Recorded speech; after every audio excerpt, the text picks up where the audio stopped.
So, good afternoon, guys. At least good afternoon from where I am. I'm doing this space mostly because, fortunately, yesterday, someone reported maybe the least offensive meme that I posted yesterday.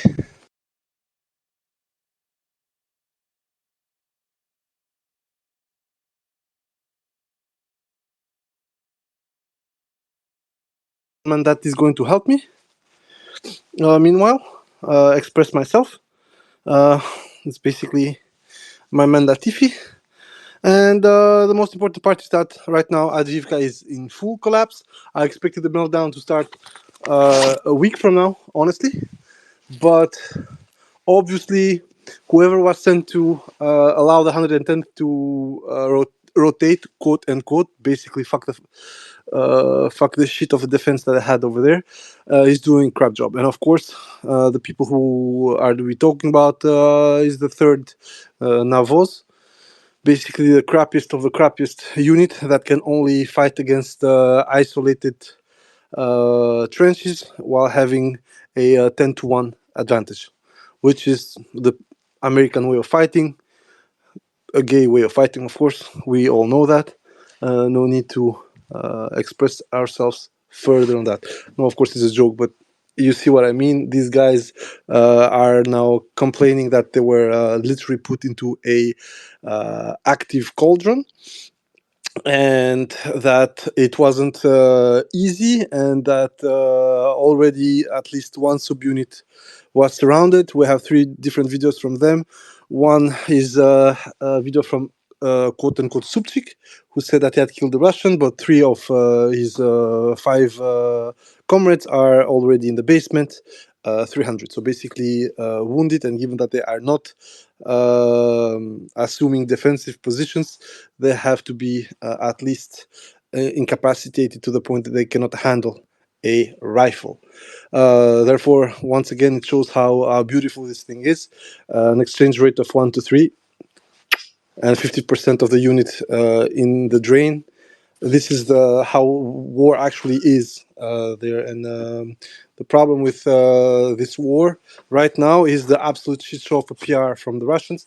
They are still busy showing flags and shit, while what we want to see, and I'm sorry to speak like this, we want resting Ukrainians. We want to see where they fell. We want to see how the positions were taken and so on. I'm 2000% sure these videos exist. Why? Because some discussions on the Ukrainian side tend to describe organized, controlled assaults. So basically overhead drones and probably GoPros as well. Once again, the PR quality of the Ministry of Defense on the Russian side is literally equal to the galvanization work of their cars around the 60s. So,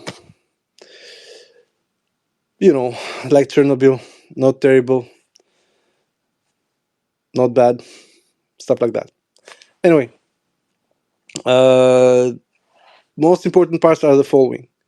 What the collapse is looking like is that whoever was coordinating the defense in Avdiivka saw one thing. First of all, they saw the Russians cut the city from the AKZ to the rest. If you remember the thread that I did in October, this wasn't my approach. My approach was to, establish a buffer to stop them from going from the coke plant in the city with the tunneling that they had, but attack the coke plant. Apparently, they're already in the coke plant fighting there, so that also is solved. But what the Russians did, apparently, they attacked the areas where the Ukrainians could not communicate physically without getting a bullet in their face. It's logical, like you cut the city in two, and then there are two smaller cauldrons. And on the north, because you have to go up to go towards the coke plant, you are extremely exposed. And as I already hinted before, the fields around the coke plant are mined, so you cannot go straight up. A couple of videos also tend to prove this. Apparently, some Azov assholes on IPR 765 got out of there under mortar fire, and they didn't use the field, they literally used the road. They could cut through the fields, it would be shorter to go to Lastochkino, but what they did, they took the road. This shows that the fields are mined, and that the Azovites know it. Most importantly, we also saw, and this is why we need geolocations of every single loss on the Ukrainian side, because on that video with the IPR going out, there are at least two vehicles trying to get in. They are torched, so probably Ukrainian vehicles being hit. Of course, those are not going to figure on the Oryx tally, because those are pickups or were pickups. So of course, no logistical damage or no capability damage was done to the Ukrainians. You know how it works. If you arm your army with shitty civilian vehicles, you will lose zero tanks, of course. Never mind the guy who's gonna get burnt alive in those crap pickups, but it's something else. Anyway, what I wanted to tell is the following thing. Russians are close. They are pushing the Ukrainians out. Azov is fleeing, apparently without an order, because they were the only guys to get out. Maybe it's a kind of rotation. We'll see that. And the most important part, the most interesting part, is that the order from the Russian leadership was to include the center. So basically from the H20 and the water treatment plant towards the center of the city. Don't forget there is depression cutting the water treatment plant, the field behind it, and the city itself. You need to go up, down, then up again. So that for mechanized unit is going to be extremely complicated. And for the same thing, as I said, probably whatever Bradley or tank is still in Avdiivka is going to be lost. So my opinion is those guys should grab whatever vehicle they have that runs and is able to go beyond 80 kilometers per hour and get the fuck out. Whatever you had in there, Leopards, T-64s, T-72s, Bradleys, they're gone, guys. Like, no need to try and save them. On top of it, a lot of the Bradleys that were hit on the fields that are still there to this day are, in my opinion, also gone.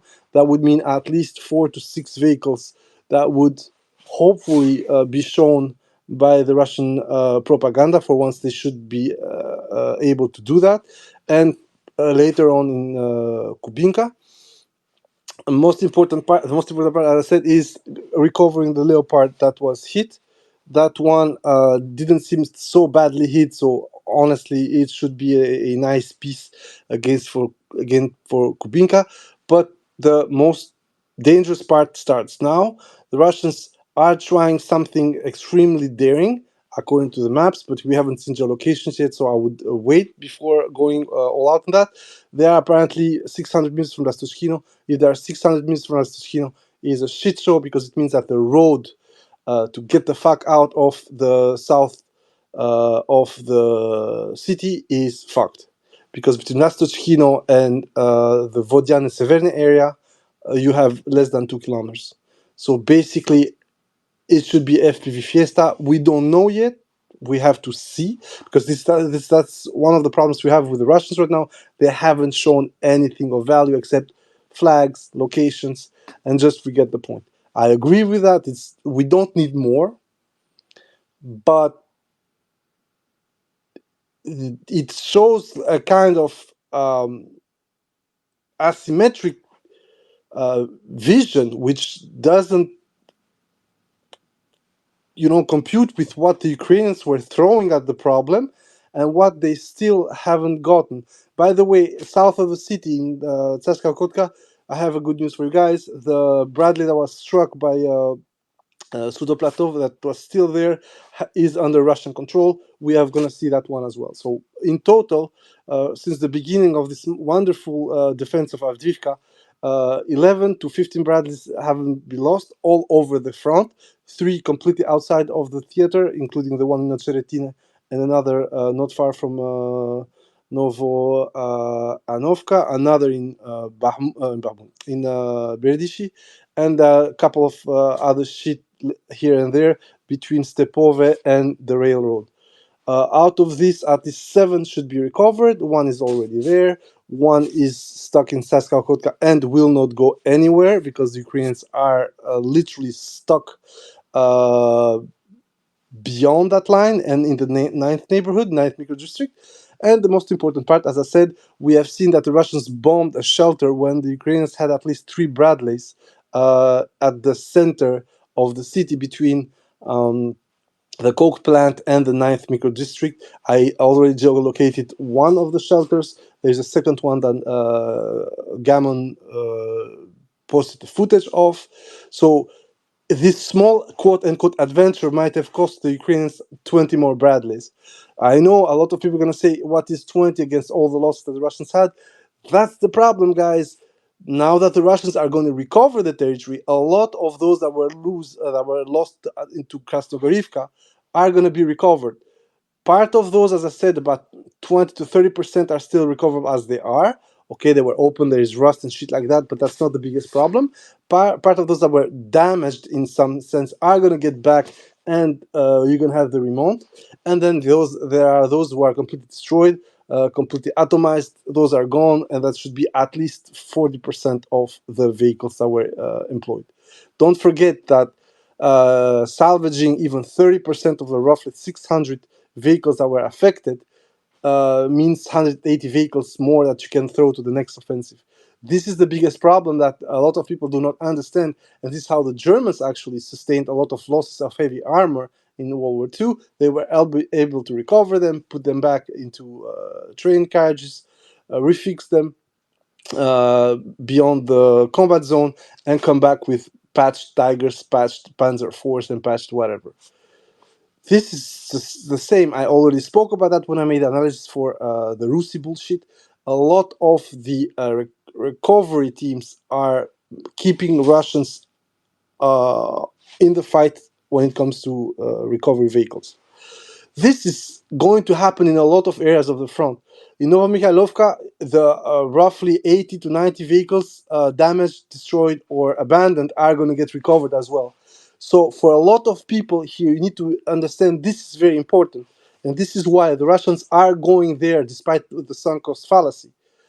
Not everything is lost. It's not because it figured in a fucking shitty video from the Ukrainians that it cannot be salvaged. And I think there is nothing worse for the Ukrainian side to see that happening, especially now that they cannot stop the Russians from starting to recover and salvage. At least I told you, even 20% is going to be enough. It's 120 vehicles, guys. It's going to keep you in the fight for 2, 3, 4 weeks more. This is something that Ukrainians are forgetting. When they were gaining ground and Russians were losing vehicles they could get captured or salvaged, that was a tragedy. But now Russians push forward, Ukrainians are running back. Russians can recover everything, and it means everything, including light vehicles.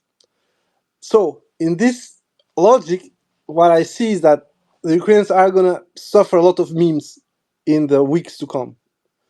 There is this push to Lastochkino that I don't really understand right now because it doesn't seem that there are enough troops to do that, but we don't never know because that's also something that Ukrainians and Westerners keep talking about, mountains of dead, and we have seen killed. I told you the last 2 spaces in Avdiivka, the tally of killed went from 800 something to 1,000, almost 200.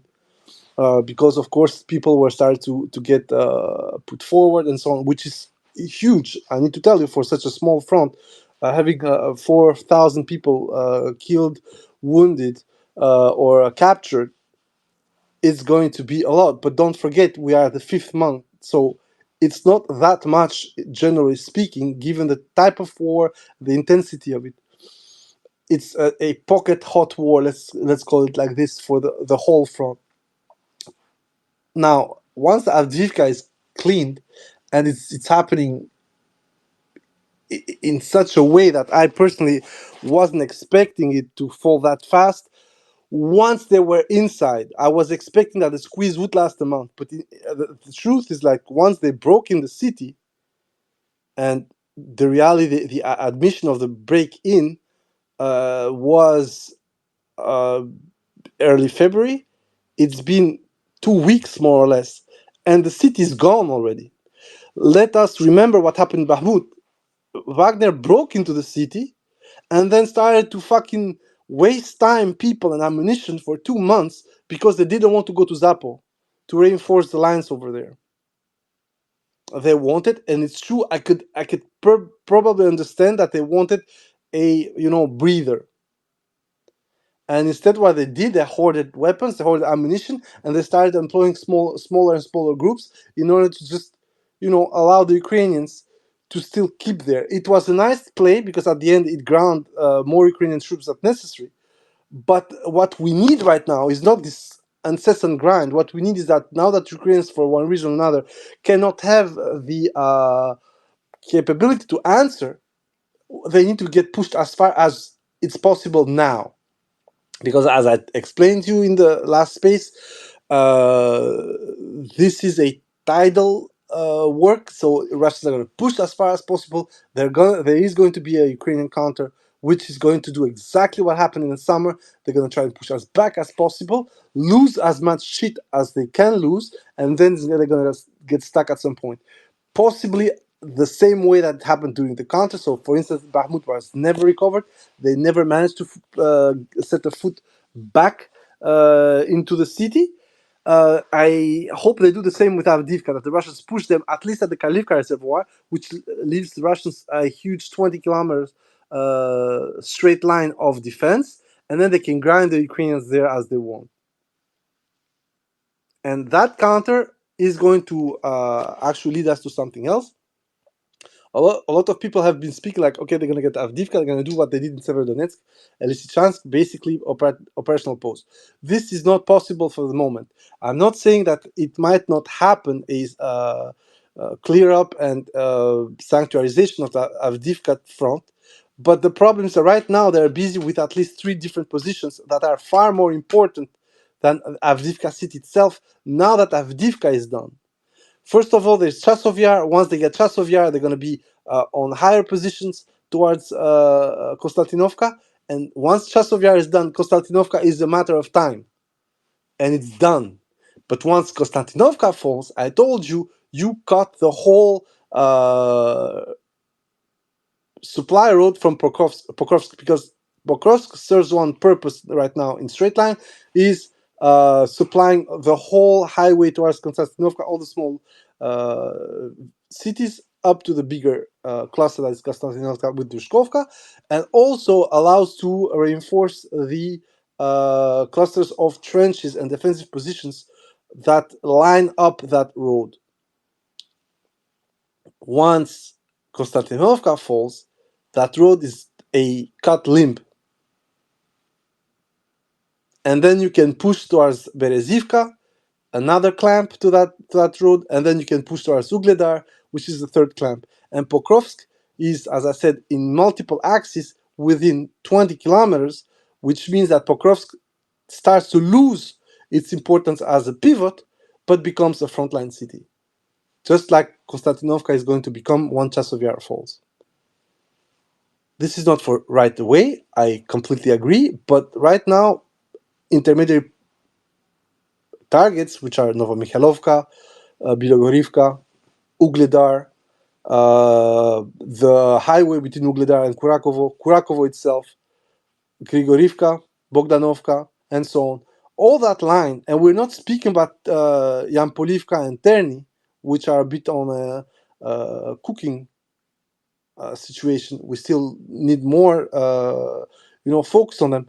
But all that southern Donetsk ledge is going to blow up, and once it blows up, it gives you the space to sustain another counter down south.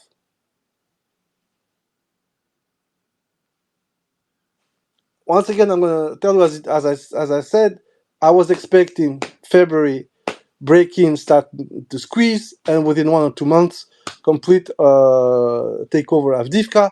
What we are seeing is that they broke up in February, they retaken the city within the same month.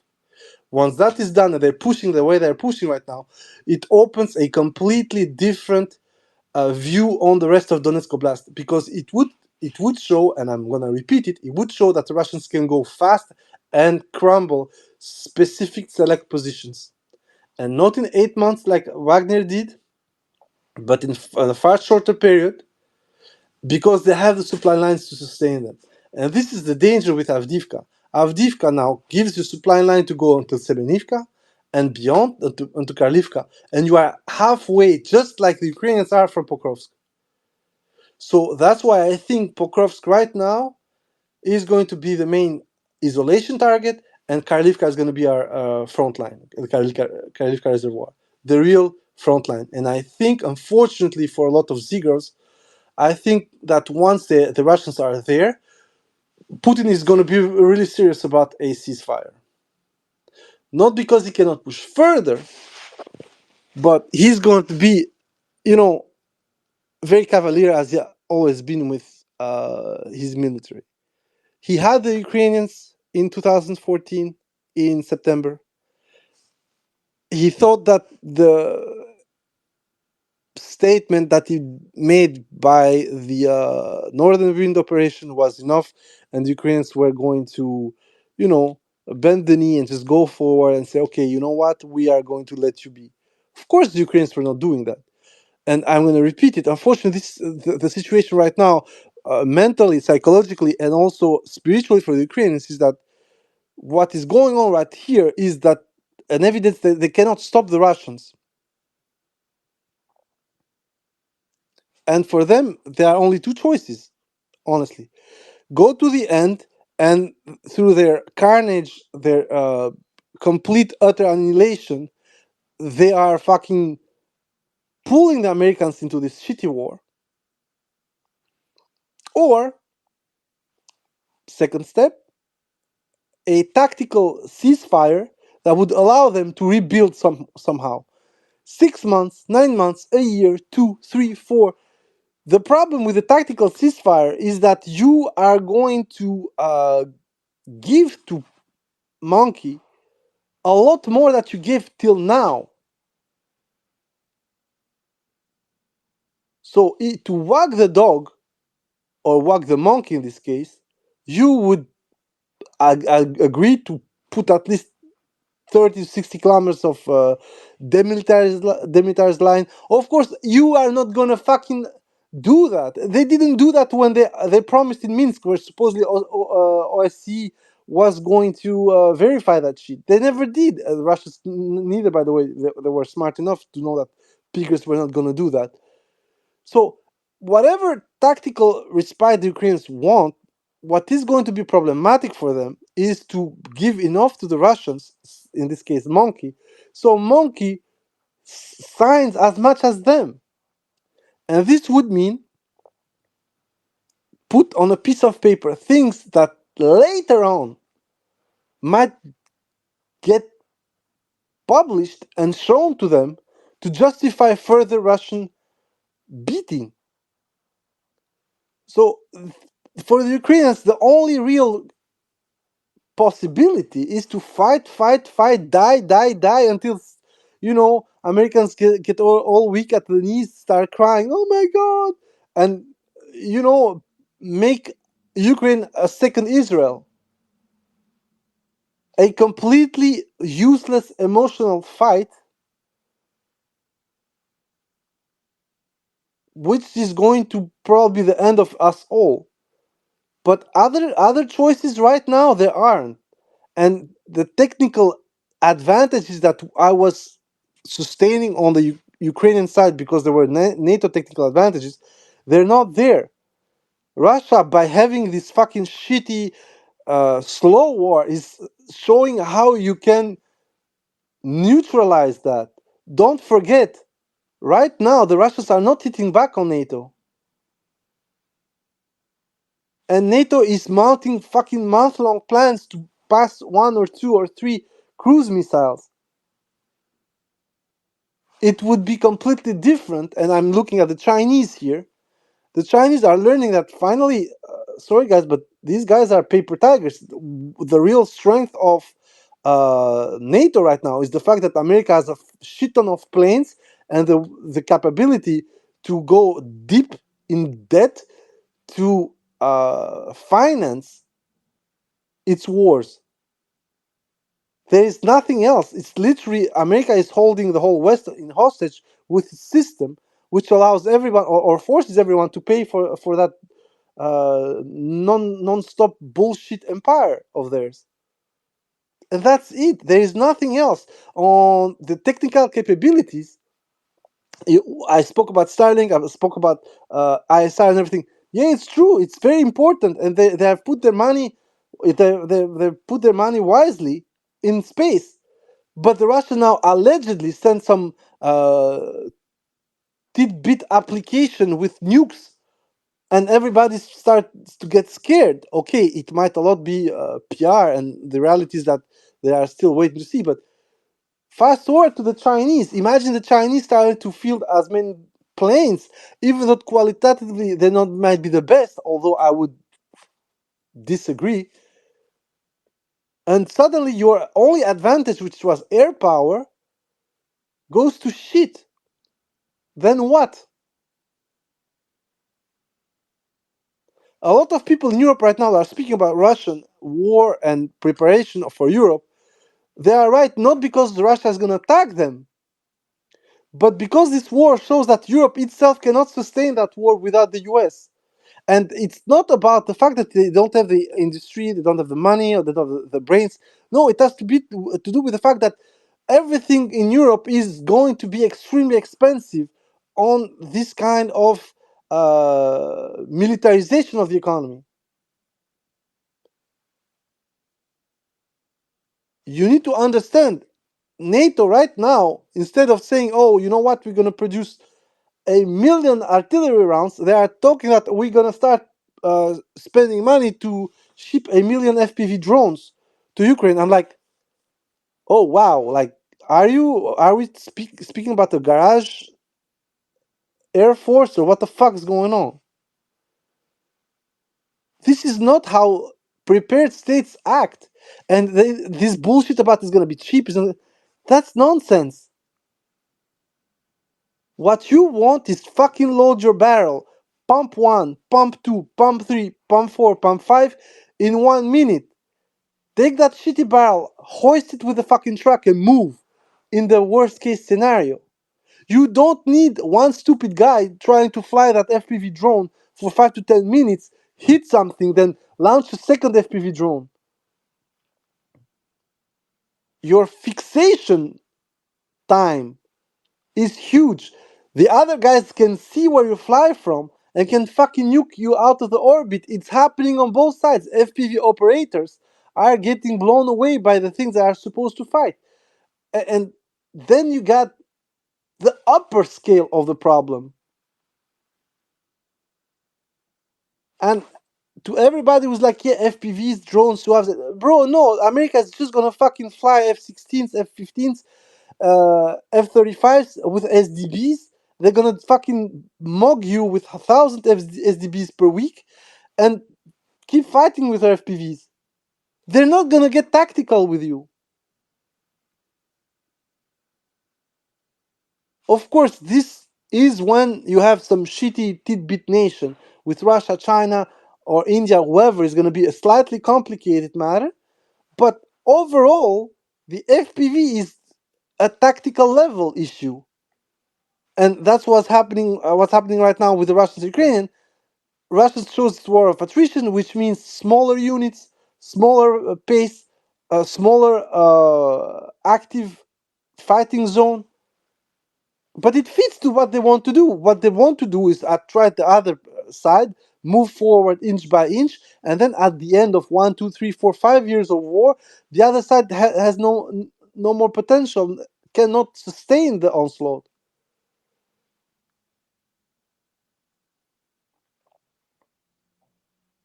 A China-US war or a China-Russia-US NATO war is not going to be like this initially. outside nukes. So a lot of people, what they're thinking about right now, and I'm going to make the link now with Ukraine, are looking at it very tactically. NATO has taken the wrong lessons from this. The Russians as well, to be honest. Because, for instance, we're going to go back to the ships. It's pretty simple on passive ways to reduce the capability of those drones. It hasn't been done because right now it doesn't really matter. You can see what happened with the FPVs, with the drones and so on. Initially, they were literal killer machines. Right now, the leveling of the playing field between Russians and Ukrainians makes it very hard and difficult for the Ukrainians to sustain this kind of attrition. But in reality, initially the Russians were out fucking played.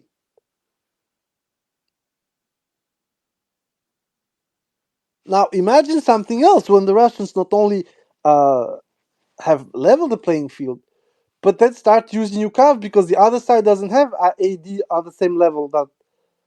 And we're waiting for this fucking breakthrough. Right now, the Russians are just using UMPKs and gliding bombs from safe distance because they know that nobody's going to put books at the front line. Nobody's going to start putting Hawks at the front line. Nobody's going to bring Patriots at the front line.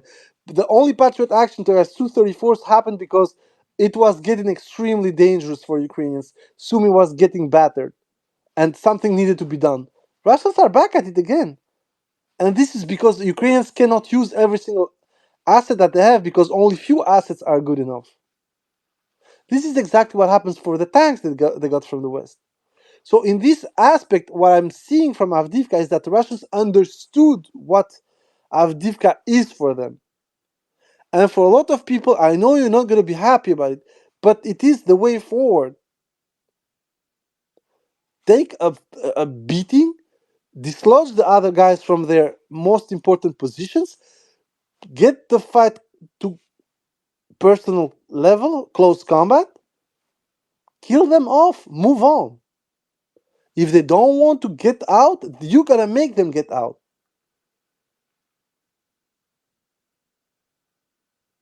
And this is the biggest, I think, problem that I have. And I maybe you saw what I picked up from Tatarigami yesterday with his shitty analysis. I cannot understand how stupid are these people. I want to know. You see that Donetsk is literally 6 kilometers from the front line. They got Krasnogorivka, which means that they got a relay point and they can start hiding shit in there. Staging.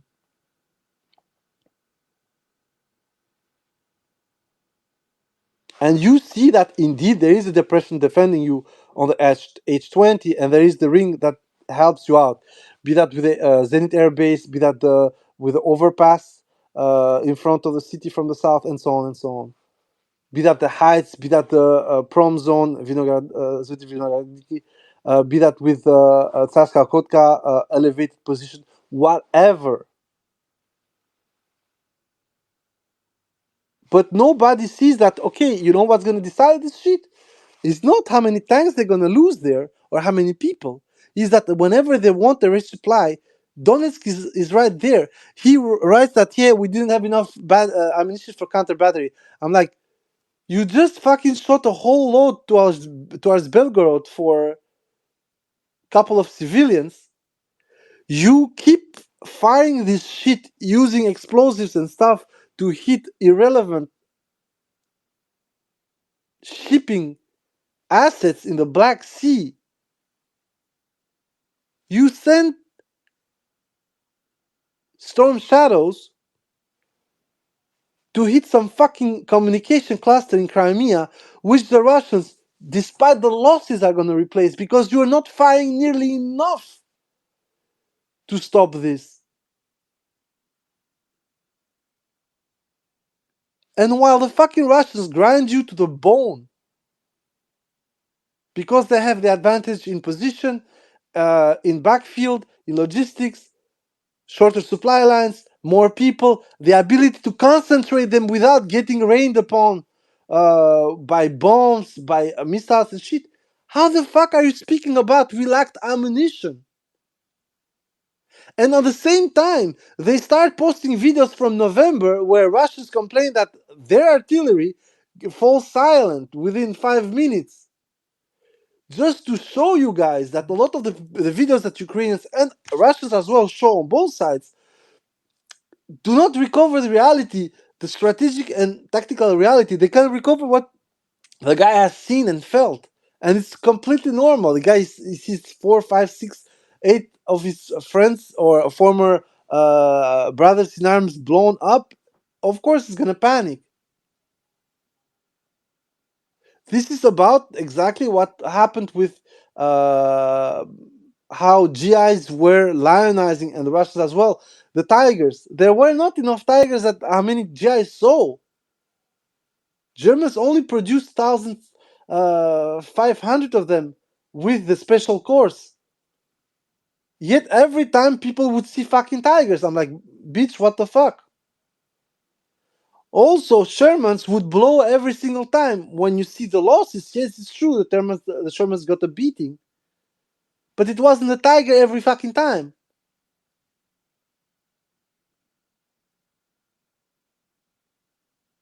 So, the biggest problem we have right now is that while we are looking the higher level of the battle and how it advances, most of the analysis on both sides, and we are also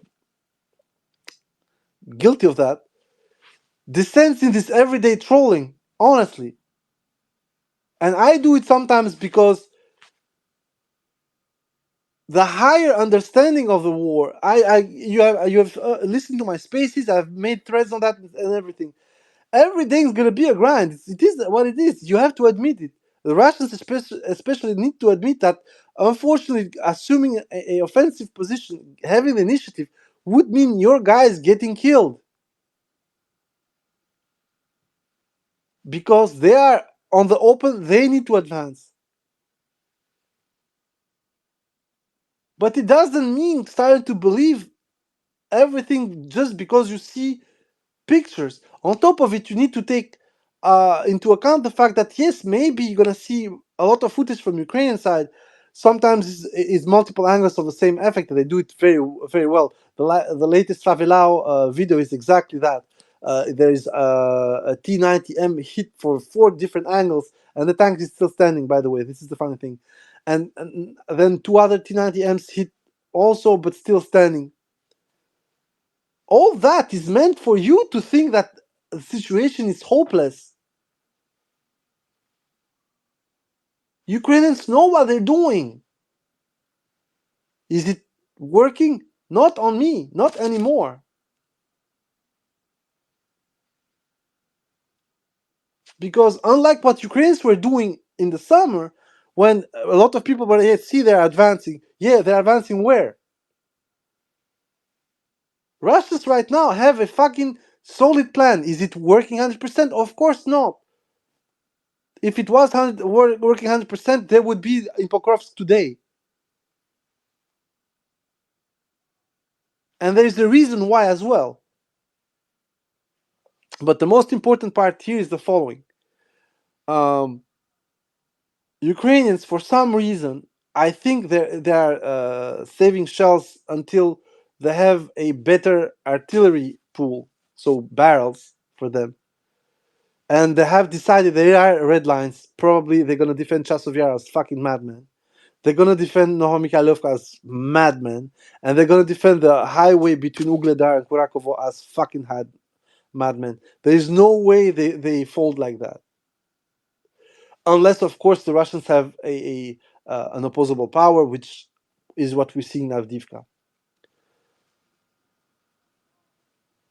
So I want to ask this question to you guys, especially those who have listened to me from October when I made the first space in Avdiivka, and I would like to you first of all to tell me, did you believe when I spoke about maximum February Avdiivka gone? Did you believe that, yes or no? This is not a validation of myself or of our team. We don't care. I mean, I personally don't care. Maybe sometimes we actually are. It's funny that what we are saying happens in reality. During the contract was absolutely exhilarant for us, and I honestly need to tell you that Gammon had the closest view on how shit was going to go down. I need to tell you, I gave them 2 weeks until they were at 5 kilometers from Tokmak, and then there would have been the biggest defense on the Russian side, and it was a do or die. They didn't even fucking made it at the first line. But I would like to ask you guys, and we're gonna go that afterwards. Did you thought about seeing it break and go loose downhill like this? I honestly had the feeling that it would be like this, but seeing it in real time is absolutely mind-boggling because Sirsky at least did something for Bahmut. It was negative on long term, but it allowed still all the bickering between Wagner and the Russian army, which almost blew up in the 23rd of June attempted nonsensical coup. Here, there is none of that. Here, the Russian military, in good shape, bad shape, with successes, with losses, is moving forward, and it's a non stoppable force right now. What I want to ask you guys is, honestly, if you thought after all the bullshit you saw until January, if it was going like this. Personally, I think that this is how I envision it. Just seeing it happen is shocking.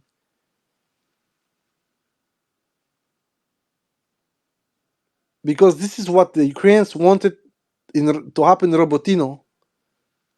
Russia's just getting the fuck out and abandoning a whole line of defense. Remember, all Russians are stupid. They are fighting outside of their defense in depth. Do you remember that, guys?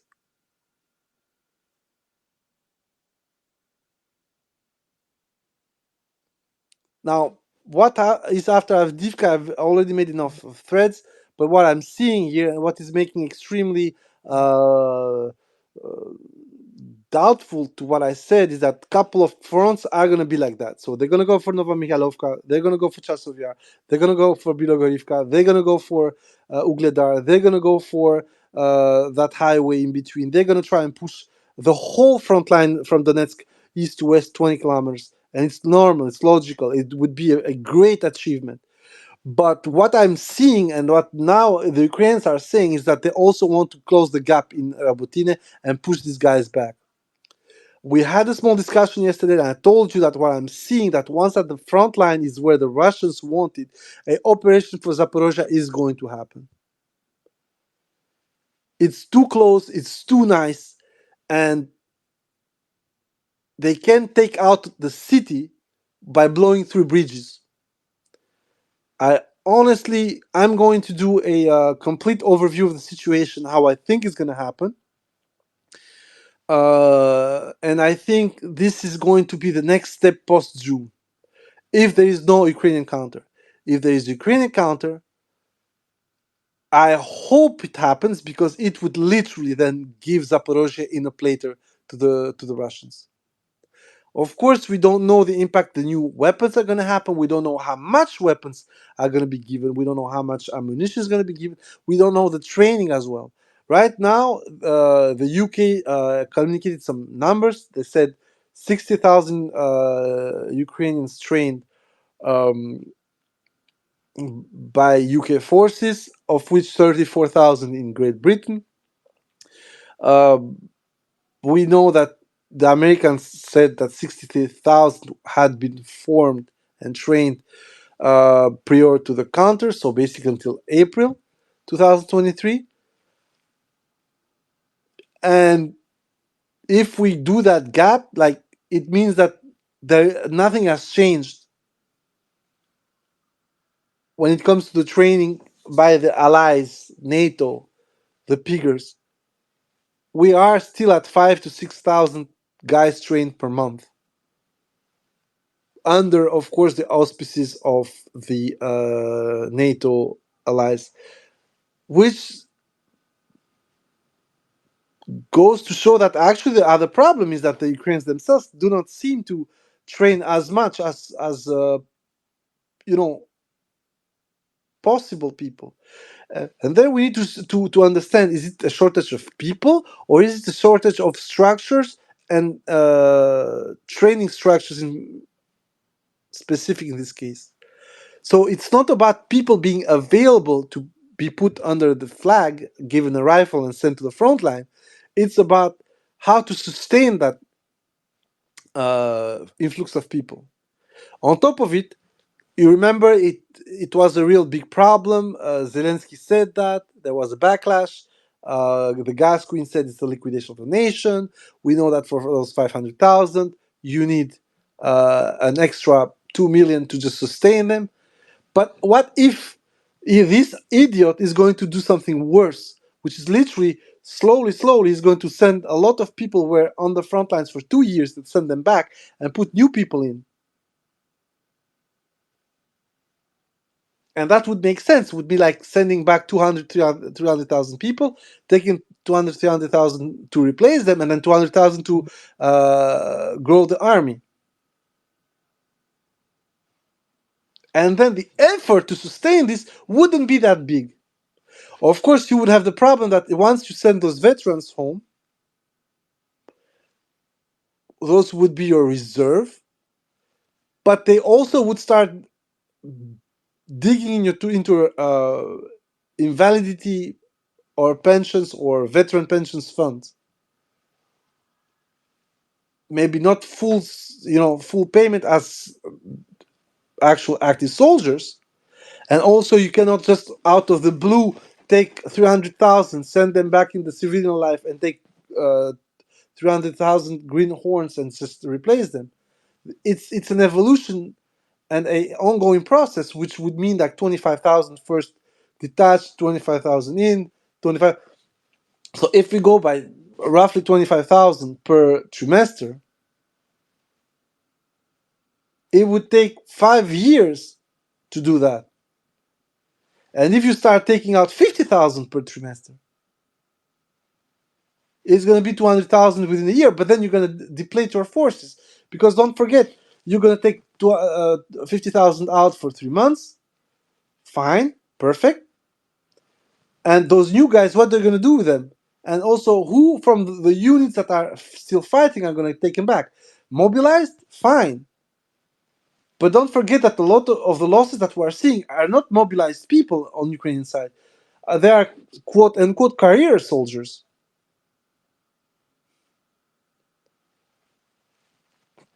So with all this, with all this feeling that Ukraine, for a reason or another, is still going to tug up front and go on,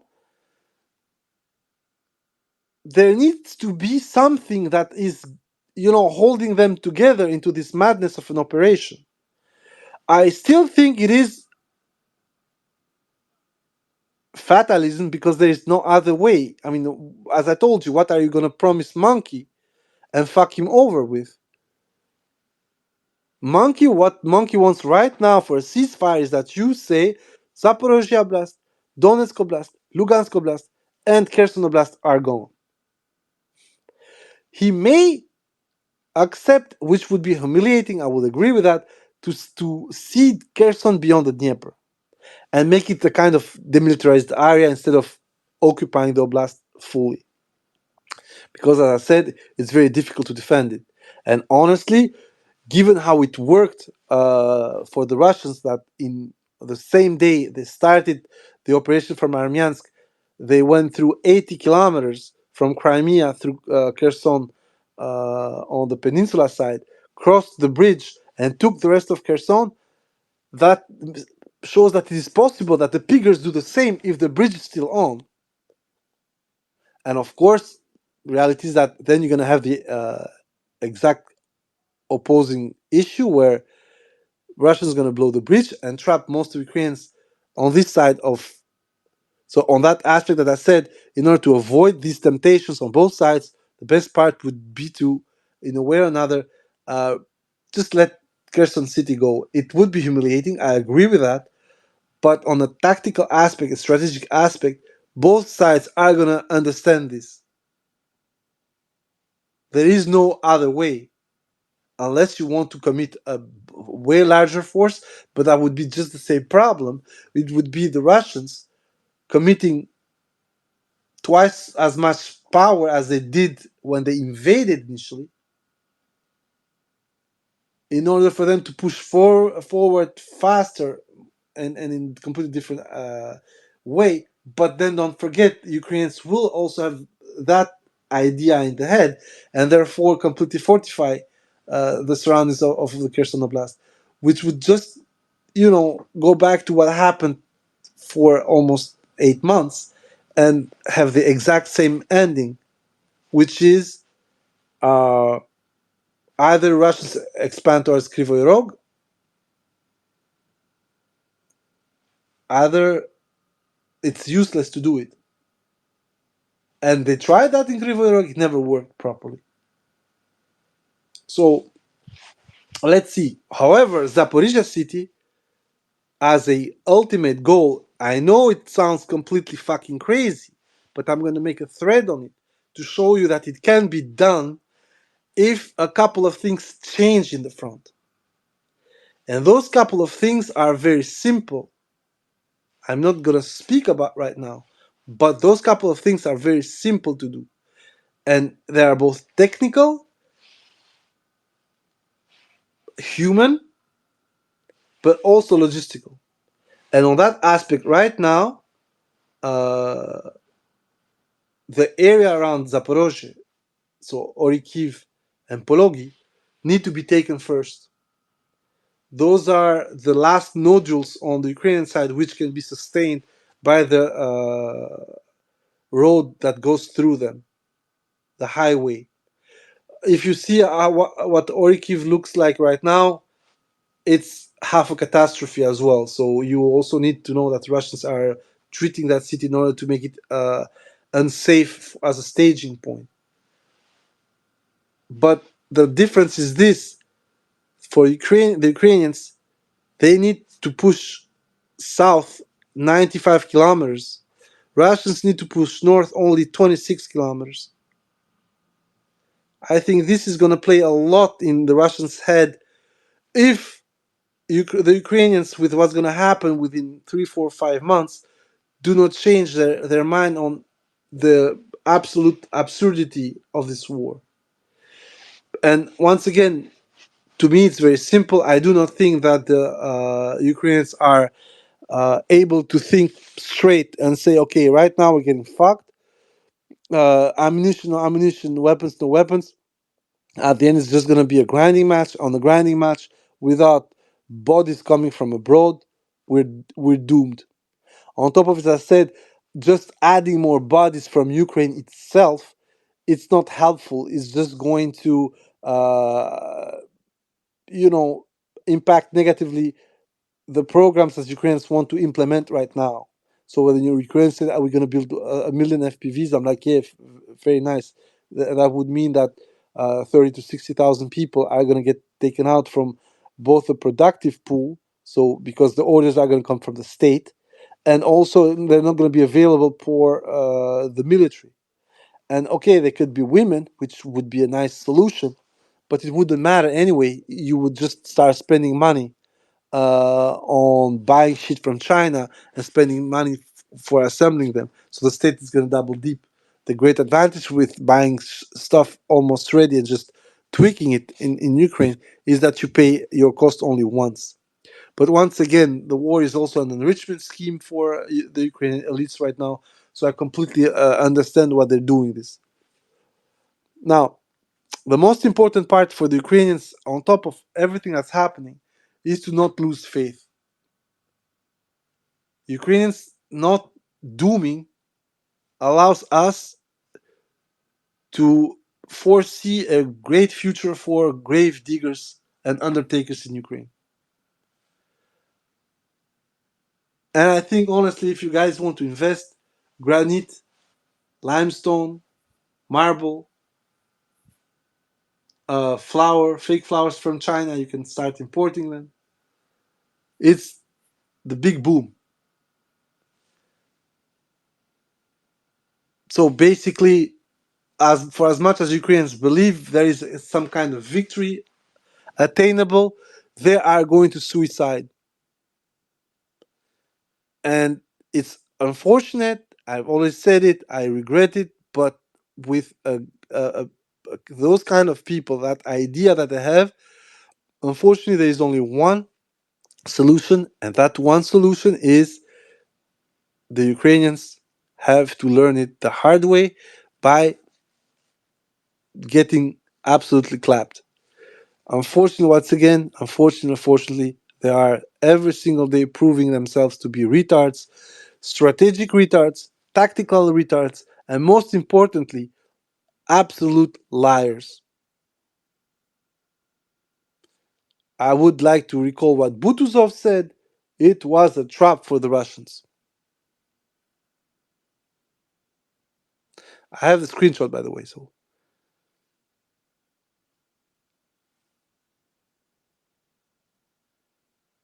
the biggest situational awareness fail that I've ever seen was him and Saplenko saying that up north the Russians are going to die. And I'm like, yeah, you're right. That's why I'm not going to push up north. It's just going to take the city. First the city,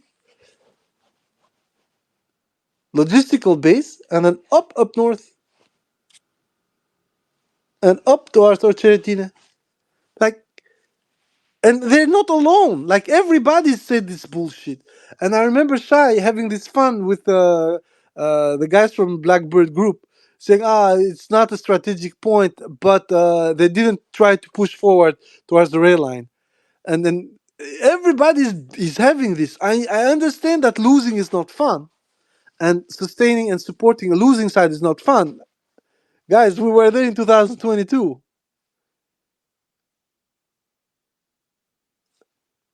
But you need to be honest with yourself.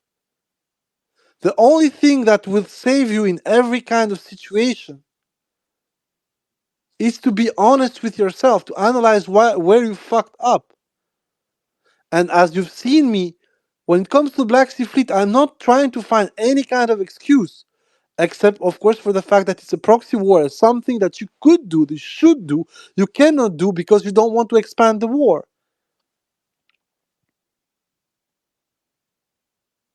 And that's it. The moment you start lying, coping, finding bullshit to justify stuff that obviously is not going to work, and it's not like, oh, I don't like it, so it's wrong. No, we always gave you from the Teamwork Criminal, the justification on why we think it's bullshit, why we think it's misguided. But when it comes to the full circle, I need to ask myself, and we are on the Teamwork Criminal group, we need to ask ourselves, we cannot be this smart. I'm sorry, guys, I'm going to be honest with you. It's not possible that we are that smart and nobody sees what we see. Of course, this is not true because the Russians are doing what we're saying that they're going to do. So, in a sense, we are saying we are just interpreting and just deducting what they're doing. So they thought about what we're saying before us, months before, years before. But for the Western think tanks, the Ukrainian military, even when their own minions tell them, like, it's a trap, but it's not that good, actually, guys. Let's get the fuck up. Why? How? The threat from Tatarigami was absolutely insane. It wasn't even cope. That guy needed some whiskey and maybe coke or something. But at least you can understand because he's allegedly Ukrainian, so he sees guys from his service, whatever, getting clapped by Misha Zaliv from Saratov or whatever. But people from Finland, like, okay, there are some just justifiable exceptions, like Josh Hallin, the guy. asked me for DM when it was used to be Pipistrello, what the fuck I meant by the push towards Berezova. I explained to him. He thought it was a dangerous approach. When I told him, yes, it was the same thing for Avdiivka. And when he made the analysis from the roads and how it needed to go, I explained that, listen, guy, you can tell whatever you want. The Russians can even lose 1,000 fucking tanks in there. It's not going to say Avdiivka, nor is going to say the salient up north. And he gets it. It's not that these people are stupid. I really think that for a lot of these guys, there is the same hubris that I spoke about in May and in June. There is a world vision that is very wrong, but they're still randos, you know. But people like Kaufman, man, Copley, all these people. Kaufman yesterday wrote that, oh, yeah, the third Azov stalled the advance. I'm like, are we seeing the same war?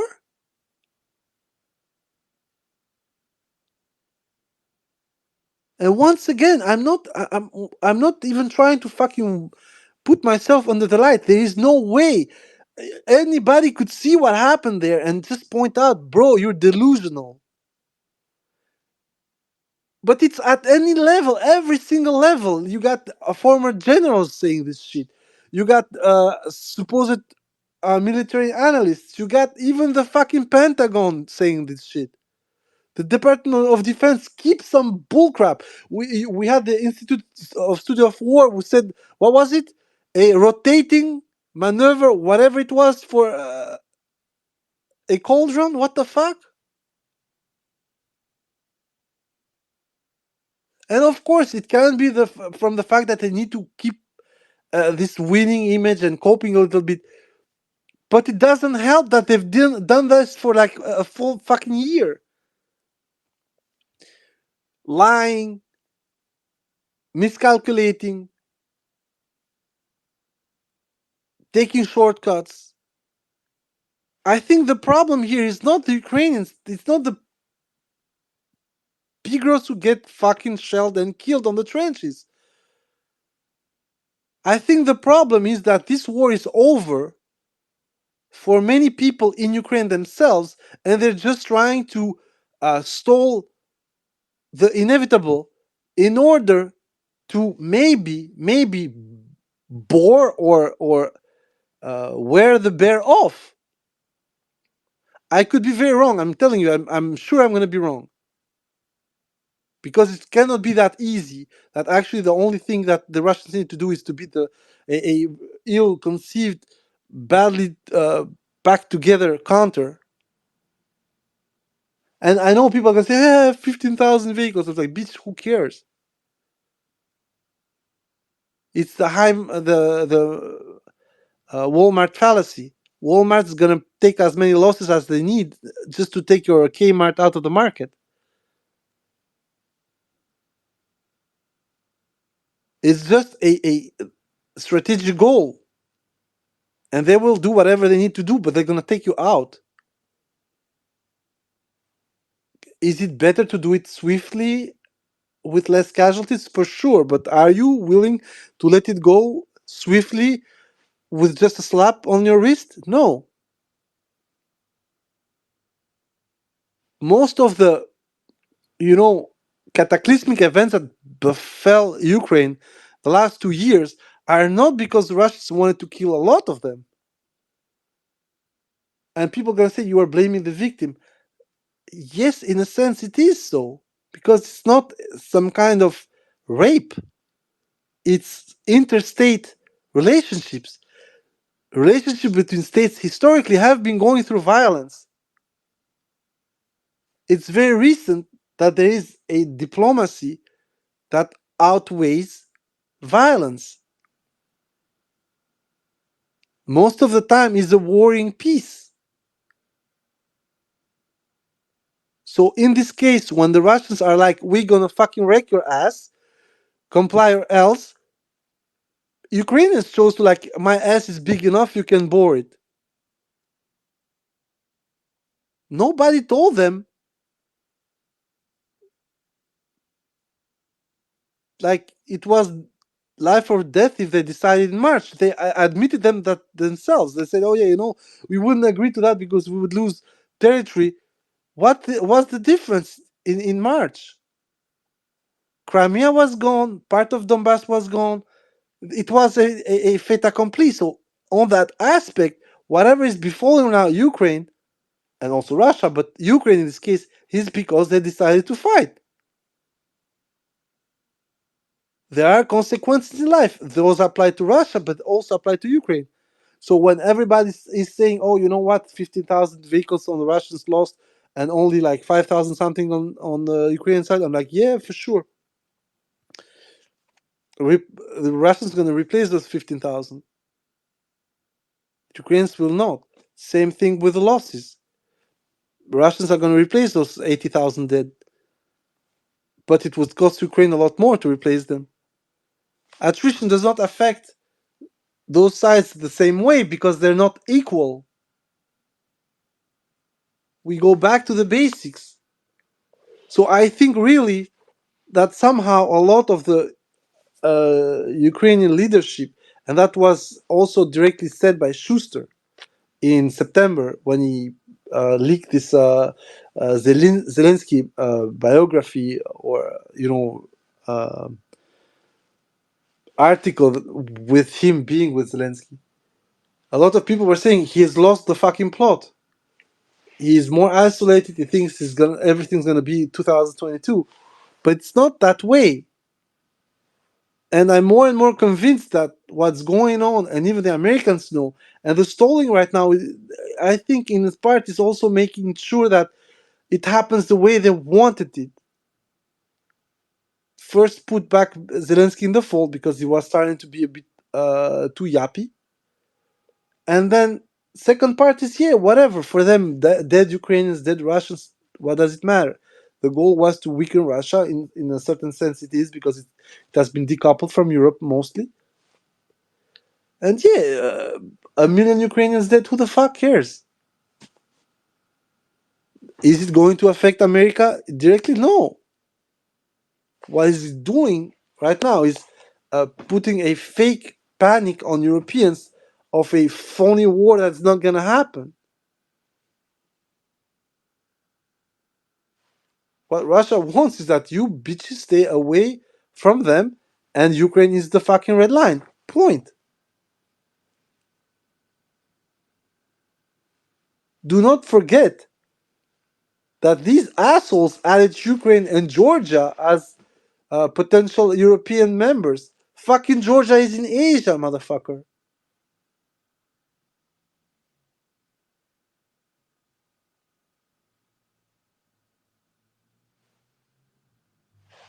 And this is the hilarious part of this. Like, they have lost the plot. They are doing everything that the Russians said they would do, create this antagonistic bloc and advance as much as possible, so that in the future that are in contact everywhere with Russia and pose a threat to the Russians. And it's hilarious because it's a complete replay of the advance towards the Russian empire early in the 20th century, and then the advance towards the Soviet Union in the mid 20th century. It's like every time they say, "Oh, never again, we will learn from history," but Europeans keep apparently doing it. In this case, for someone else, not even for themselves. Europe fighting Russia is not to our benefit as Europeans. It's literally for America to still maintain its hold in the European continent. It's just hilarious.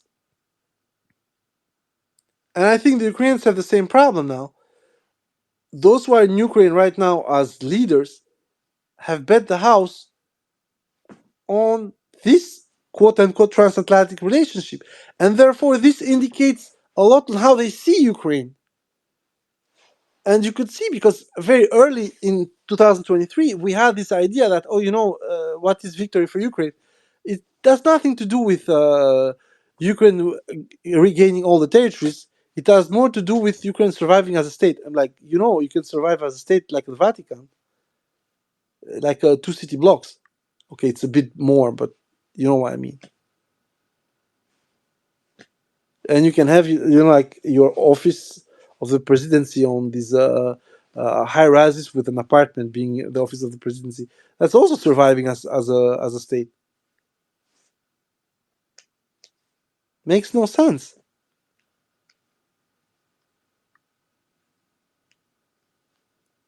So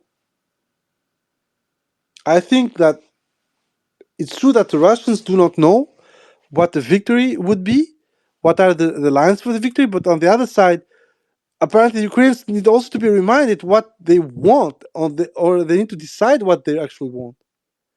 If they want to go back to the full territorial recovery, unless something changed drastically, like fucking God comes down on earth and strikes the Russians, ain't gonna happen for at least the next 10 years militarily.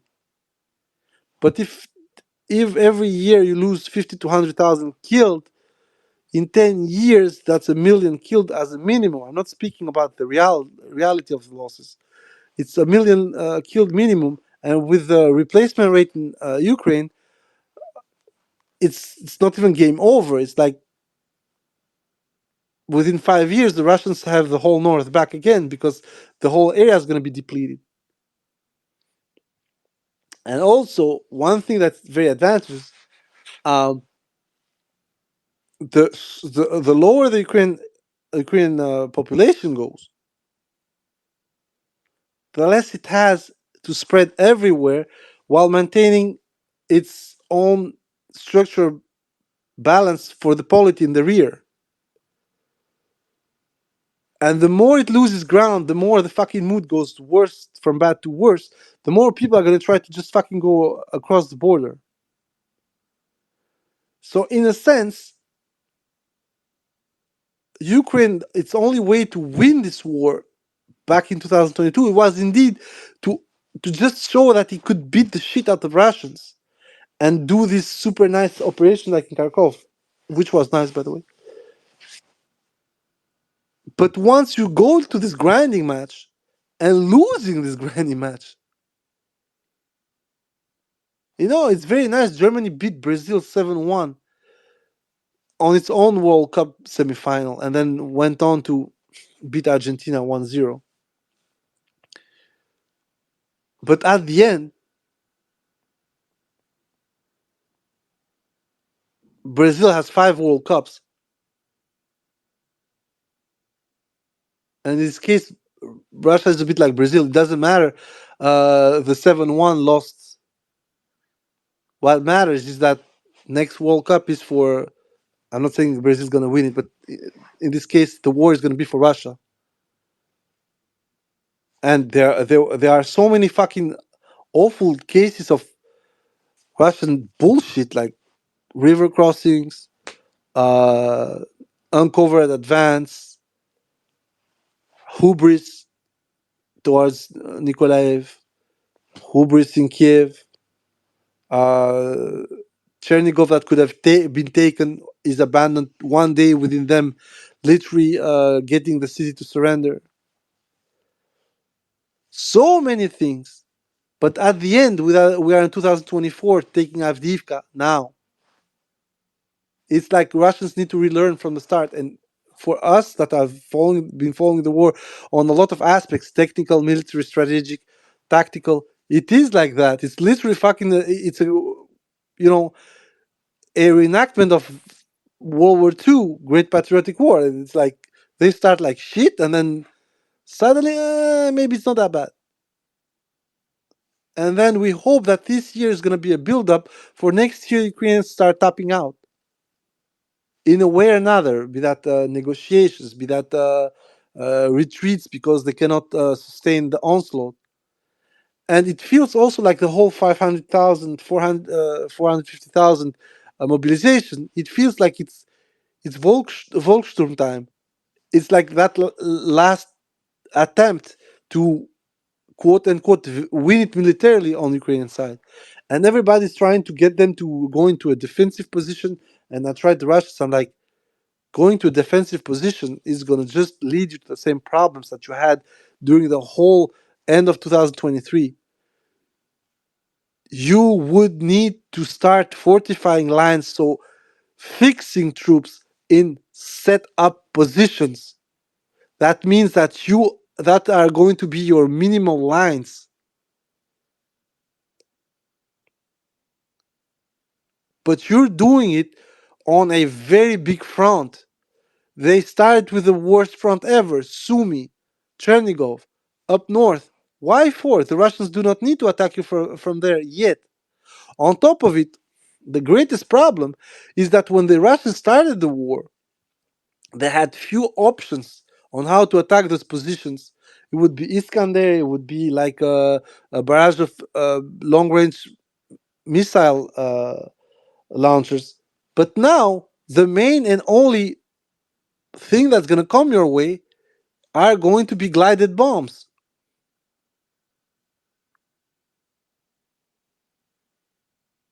That shit is going to ruin your fucking fortification. And we're seeing it in Avdiivka. I don't know what happened there. Because everybody's like scared shitless on the Ukrainian side. But they are just carouseling the shit out of the place. Four fabs, four fabs, four fabs, four fabs, four fabs. And it means that they have 12 planes flying Avdiivka non-stop. We remember that initially there were 12 planes for the whole of Ukraine. So suddenly you start understanding that the Russians can focus on one area once they got you, and they're gonna fucking fab you to death. That thing wasn't like this at the beginning of the war. It was maybe a bit confused or maybe too big for what they had. Logical. But if Ukraine starts stabilizing it and not going to the offense, the Russians are gonna choose and pick which area they're gonna fucking bomb to shit. The whole point of the Ukrainian defense back then was that it had semi-fixed positions in a way or another.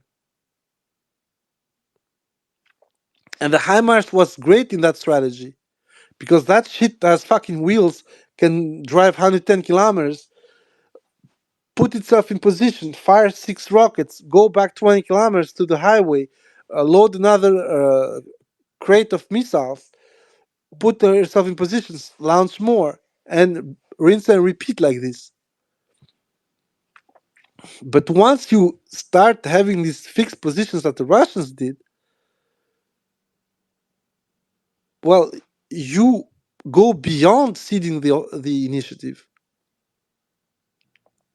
And this is one of the things that probably is going to happen now post Avdiivka, is that most of the front in front of them, and a lot of people say that there are no lines. No, that's not true. There are defensive lines within 15 kilometers. It's true that 15 kilometers is too much and allows the Russians to literally walk through there. But after 15 kilometers, you got very fortified lines, powerful fortified lines that cut your way towards Pokrovsk. And it would be a fucking shit show to go through them. Unless you pick and choose, of course. And you just start eating out small portions of the fortified lines and turn that into a shit show. And I think that's what the Russians are going to do. But most importantly, as I said once again, once you pull out your forces, your mobile assets, and you let only artillery and infantry deal with it, you're going to lose those assets that you will need later on to help you push with your mobile assets. You're going to just have this rinse and repeat of Zaporozhye. And it's going to be like this every single time from now on, unless something changes structurally with the Ukrainian army. And no, not 40 jets are not going to change that. Because those jets are not going to go toe to toe with the Russian ones. Uh-uh.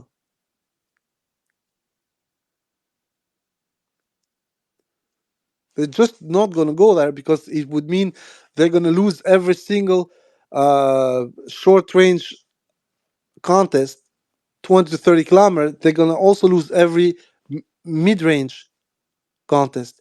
Their only chance is to start hunting for shitlobers and therefore putting ambushes between 70 and 80 kilometers with the aiming 120. But once again, that would mean evading Russian detection and evading the MiG-31s. Not sure that they can do that while both are in the air. But once again, let's not talk about things that haven't happened yet. So overall, the thing is the following. The fall of Avdiivka is nice because it's going fast. We hope a lot of piggers are still inside. We hope a lot of piggers die while getting outside. And we hope that they don't learn their lesson. They do the same with Novomikhailovka. They do the same with Chasov Yar. They do the same with Konstantinovka. Once again, I promised this. It was going to get bloody, but done. So far, so we're the 2 first months of the year 2024. Timor Criminal is completely in the green.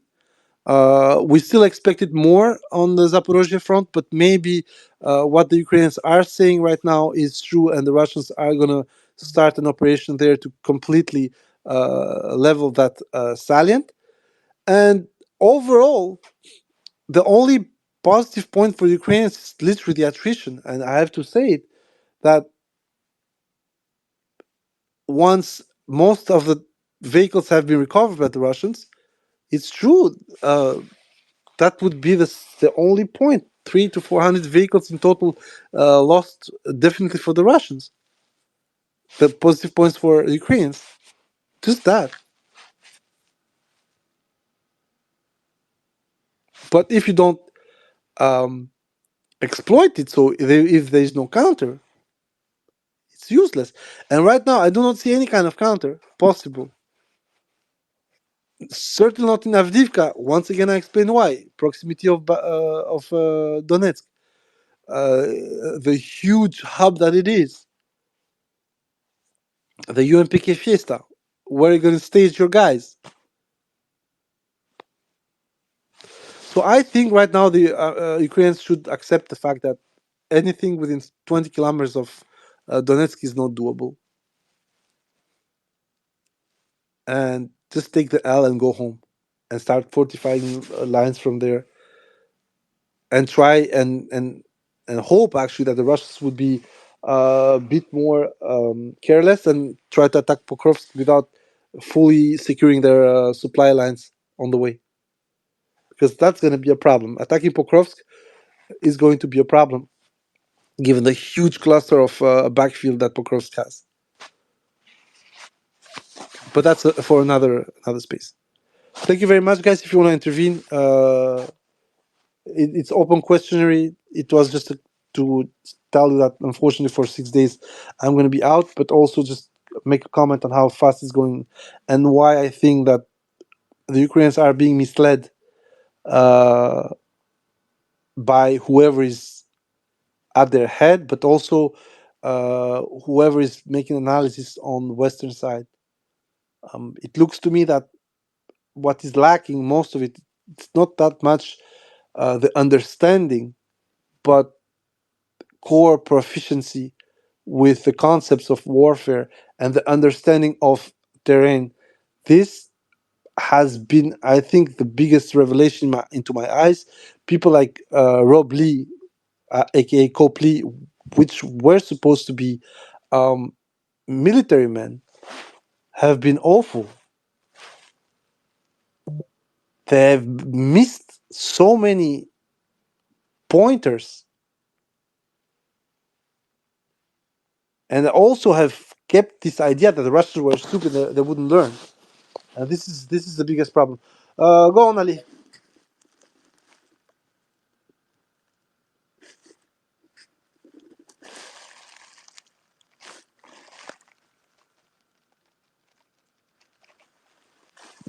Yes, Ali, you can, man. Hello, can you hear me? Yes, of course I can.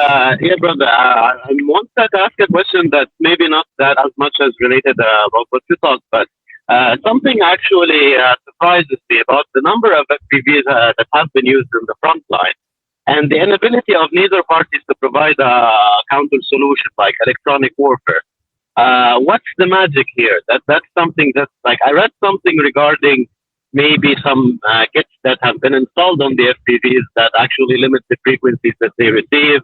Some people talk about the how big is the front line, but all it just doesn't make a lot of sense. Do you have any information about that? Because like that has been a hanging question for some time. Why are FPVs that effective and counter solutions are not that effective?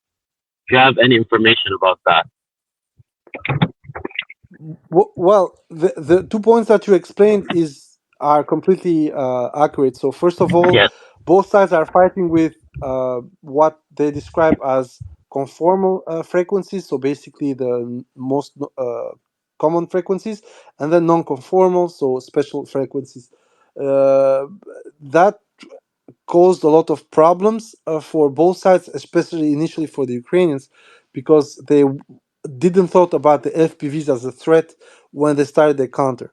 They had used FPVs as an anti-personnel round. The first one I posted was unfortunately misidentified as a Russian FPV, but it was a Ukrainian FPV against Wagner in the Bahmut area. And the second part is true. It's the front line. The thing is that there have been multiple posts on the Russian side, combat engineer, UA developer, and so on, who have relayed three things. First of all, a lot of the people who use the jammers on the Russian side, at least, uh, are not do not understand the FPV threat as such. They still think that the jamming methods that they're using, the assets and so on, are foolproof. They're not. Madjar himself said that one specific vehicle with a jammer on it, they had to wait until the engine ran out of fuel, so the jammer wouldn't actually function because it was connected with a electric power line, and then they hit it finally. Some other posts from the Russian engineer teams have explained that once they thought they were on the clear, so there were no more FPVs coming their way, they cut the jamming because they had adverse effects on the radios and on other systems that they were using. Therefore, they opened this possibility for the Ukrainians to attack them back. One such case, and there was a whole commentary out of it from a electronic warfare team, was the now ill-fated attack south of Novomikhalovka towards the Ugledar highway. For about 40 minutes, they had advanced. Their biggest problems were the two minefields that they overcame with the mine, and the guy who had apparently checked the electrical welfare boxes and the jammers said that shit was working perfectly, and they had the videos from their side until everything went to shit. And on that aspect, it might be true. It might be also the fact that Ukrainians found a way, but also don't forget the FPVs are super, super, super easy to employ right now because you can put 30, 40, 50 of them and just let them fly. And if it works, it doesn't work. At some point, something's going to go through, not because, it's unavoidable, but the context of warfare with the FPVs is not the FPVs being used alone. The Russians did that with Bobber initially, and they almost paid it in blood because uh, using FPVs alone allows the other side also to see where the FPVs are starting for. But in this case, there is a problem of frontline. There is a problem of,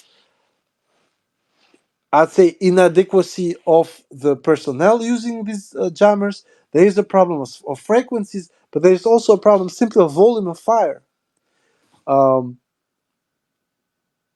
these FPVs at some point can be, supplemented by artillery on bigger sites. So what happens is that your truck, your AV, your BTR, your BMP, your tank, is going to get hit and get stuck by a mine, by artillery, by ATGMs.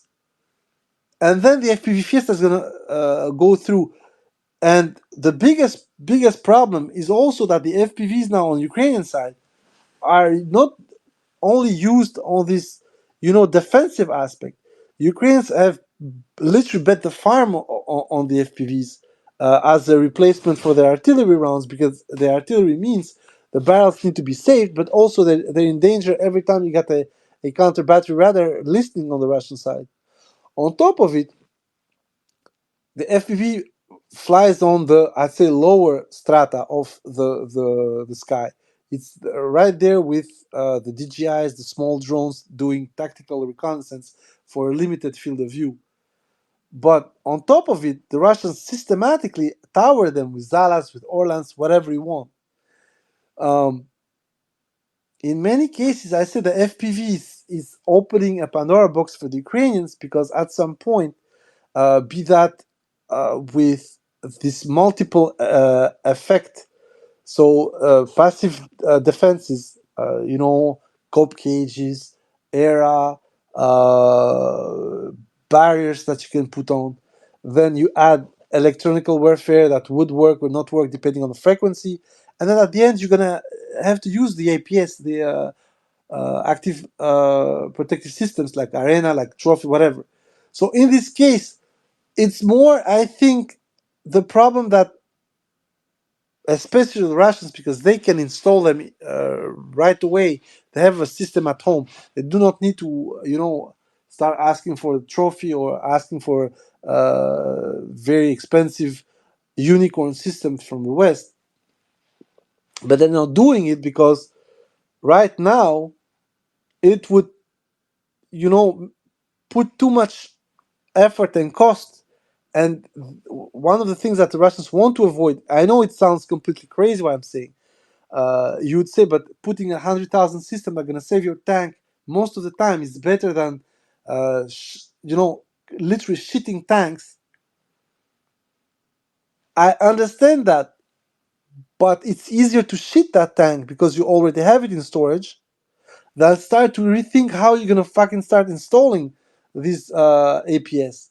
On top of it, don't forget that the APS now, given that you have some very extensive cope cages, needs to be rethought how it's going to be placed on your tank, because the cope cage is still very valid, even for FPVs.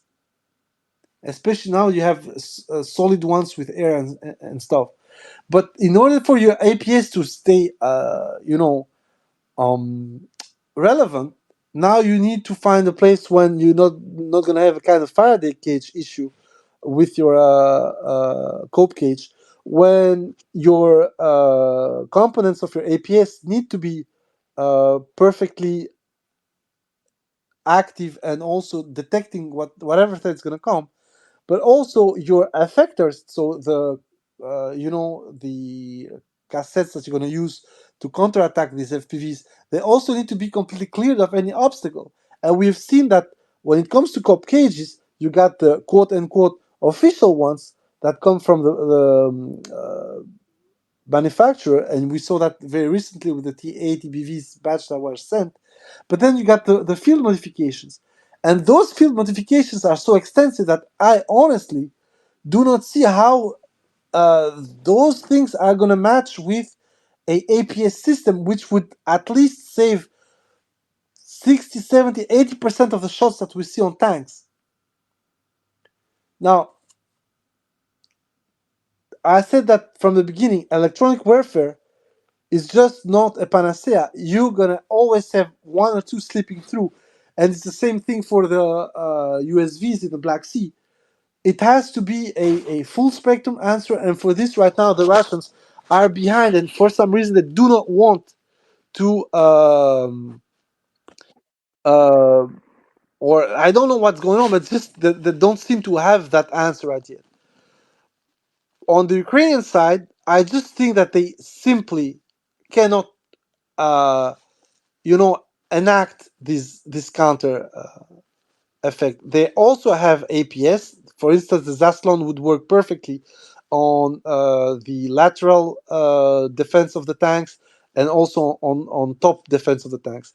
It's going to be a bit more complicated with the rear, but laterals, forward and top should be more or less good enough.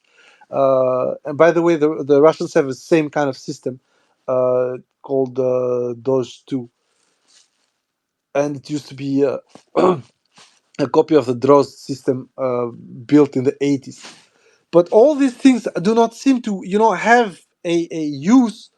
And my questioning, okay, for Ukraine, I understand because the military industrial sector is completely fucked up and they're under bombardment most of the time. But on the Russian side, this I don't understand. And to me, it adds, more water to the discussion of maybe not incompetency, but a very callous approach to the war from the Russian side. It is what it is, what I'm saying. I cannot say that you're wrong. I cannot say that there is a justification for having so many tanks. But at the end, the FPVs are not the threat that we think they are in long term. Now, we, I mean, General is here, so he's gonna understand. I mean, Ukraine Ukraine thought the same about the Lancet when the first Lancets appeared in July 2022. They said that within 3 to 6 months there was a reply. First you had the chicken cages, then you got more extensive cope cages, and then the Russians replied with LIDAR application, then with oversight heat charges. So that race shows that the it's just too easy for the offense right now to score points. And the military on both sides is rather going to take chances than, you know, try to have a bulletproof system, which, if it is not bulletproof, is going to be an expense for nothing. But this mindset, while I understand it on the Russian side, I still find it completely crazy. But on the Ukrainian side, this is less forgivable because you have less assets than the other guys, and supposedly you can have something to counter these FPVs because you have more powerful allies and more technologically advanced allies. The reality is that simply nobody has an answer to the FPVs because at any single point, even if the FPVs are not going to go after heavy assets, they're going to be extremely efficient taking lighter assets. And actually, that's how the Bobber team completely undid the counter attempts in Zaporozhye by attacking the small, mosquito logistics and the last mile retail distribution attempts by the Ukrainians, and it made it so little, so small, so that the Ukrainians could not sustain these advances anymore. So the FPVs are here to stay, even if their role is going to be sidelined for the biggest and heaviest armor. But the most important problem is that the Ukrainians are betting the farm on them. That's why you have longer range systems. You got now FPVs with a plane shape, and you got FPVs for almost everything. FPVs for 20-25 kilometers artillery with repeaters, FPVs for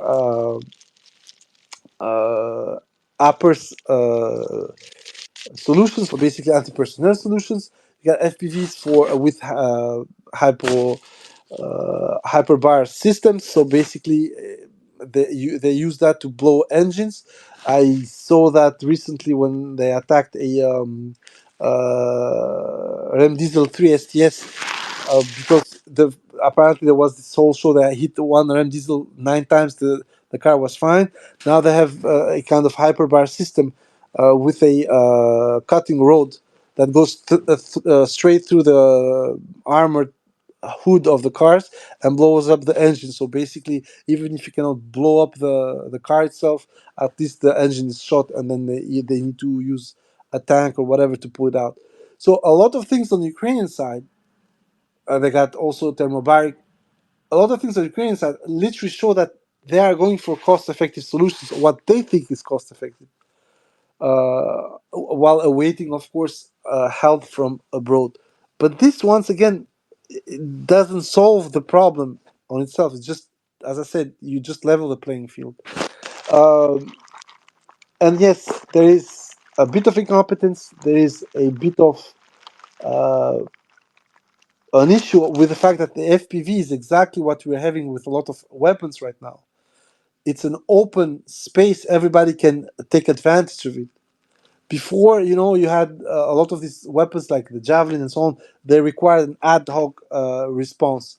For the javelin, it was supposed to be the APS because it was a top attack, so you couldn't, completely armor the roof at 500 millimeters. It was stupid. Um, for other AHM stuff like that, you needed a really ad hoc, very expensive response. But now the offense is going with a cheap, homemade or semi-artisanal threads, which are still working because it's the non-contact line of thought. Right now, most of the fight in Ukraine is still non-contact. Is artillery, is FPVs, is lancets, is missiles, and so on and so on. And this is just gonna get, it's just a layer of this non-contact battlefield. However, when it comes to the fact that you still need to occupy the other side, the FPVs we see that recently in Avdiivka, they're gonna work only for so long. So finally, for the Russians, maybe Avdiivka is not a contradiction; it's actually the validation that you're gonna have to beat them by the number. Then once you beat them, you're gonna impose your fucking own rules. So the victory is gonna pay off for what you lost. This approach was exactly how they thought about World War II, and this approach is actually the only thing that, in my opinion, I know that you're gonna take me for crazy, is the only thing that is bulletproof. Is just putting more on the line than the other guy, and at the end you're still gonna win on him. Just having more. Now, is it a cost-effective solution? I say one thing: a W is a W is a W. Is it going to work with everyone? That's the question. So I completely agree with you. There needs to be a solution for the FPVs. Right now, they haven't found a bulletproof one. Why? I mostly think that they should have found a solution for this before, not during. Because as you know, it's exactly as Ukraine tries to change a tire while driving the car, Russia does the same. They are trying to change a tank track while the tank is still going on. So on that aspect, this is my reply. There is a bit of incompetence, a bit of callousness, but also trying to find this golden bullet against FPVs is just not possible right now for many reasons.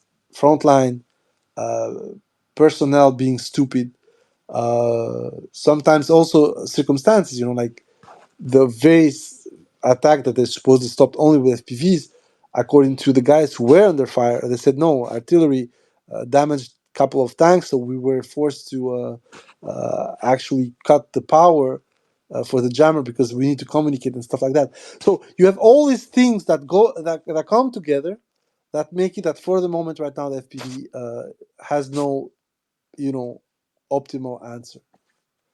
I hope it was enough. I know it was a bit long. Thank you, brother. No problem. You're welcome. General is for you, and then for you, Timer. I'm sorry, Timer. My Albanian guy was. Hey, hey. I heard you, Yeah, man. and I agree with most what you've said, but I beg to differ a little. Ukrainians, okay, they are relying very much on FPVs, and you fight with what you have. But they come from a very good electronic. I think that it was the Kiev Higher Radar and Electronic Warfare School, which I think has a big part in the fact that they are doing what they're doing. So they are relying on that. But if we take a parallel to the aviation world, the frequency hopping, the modern radars, the signal processing, the DRCM of the electronic countermeasures, that you have certain signals, you you keep them, and then once you know what's they're coming. So who learns the fastest and develops a response is going to be the winner. Now it is like a newborn thing, or it's born now, and it's the first battlefield. So there are going to be mistakes. There are going to be a high price. I mean, paid. But if you see what is coming with the China, with a sort of FPV launching like the Grad, like the multi launching rocket systems, and integrated signals, it's going to be scary. But now the Russians have to learn fast, and the Ukrainians too. So I think they're doing the wise thing of using the same frequencies on the way these FPV operate for both of them. So you cannot destroy one's towers because you destroy your own capability, because your radius are not so safe, and then you rely also on these other things. So much needs to be done. Regarding the Lancet, I think it was like a different, at least what we talk about. My theory was that after 1 year, it had reached the point that it needed to develop into something bigger with bigger range, bigger warhead, and whatever. Not that it's not effective, because obviously, as you said, they modernized it. But I mean, the FPVs are, I don't think they are going to be as game changer as the Lancet is, just because out of simply the range that it misses. Now, regarding Avdiivka, I knew it was not going to be the same as Bakhmut, maybe because for the good and for the better and for the worse, it's the army here, and they are very much institutionalized in the way they fight, and not like the Wagner that was doing it its own way with the price they paid finally, as you said correctly.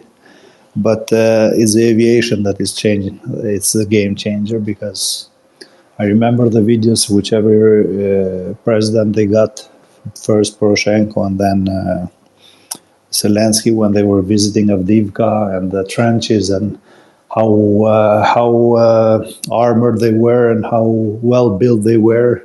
For us coming where we come from, they look like a joke, because we used to see other sort of fortification, but you know. I'm gonna send you a picture. I was in one this morning. I was, the base I told you in Yeah. Duros, when they've reinstalled the bunkers, and where they had the Kepiradon on Yeah. it. I went back there. I mean, I joke. I literally joke every single day. But anyway, sorry to interrupt you. Go on, man. No, I just mean they look a little funny, but the aviation is going to be the bigger the bigger factor in the forthcoming advancing of the Russians. What I always said also in the other threads when we discussed is the real game changer is if they will succeed in doing what the Americans did 20 years ago, like instead of having the tactical aviation, in this case Su-34s or whatever they put the UMPKs on, they do it in their bombers. So if we see two 22Ms, because they are reactive and maybe they have the speed and angle thing, maneuverability needed for the UMPK to get the CEP they want. But if they do it in these higher capacity planes, in these bombers, then we have a strategic level response. We have the real doubling down on those defenses, and I think they gonna try to do it with what they have now, because they see a window till the F-16s are coming. We talked yesterday about the interdiction and the cup they're gonna do with them. So let's see. It remains to be seen. Thank you. You're welcome. And actually, I start to agree. I'm going to start to agree with you on 2 points. Yeah, the range on the FPVs is going to be an issue for beyond 30 kilometers, and also the travel time, because that thing is way slower even than the Lancet. The biggest problem I have with the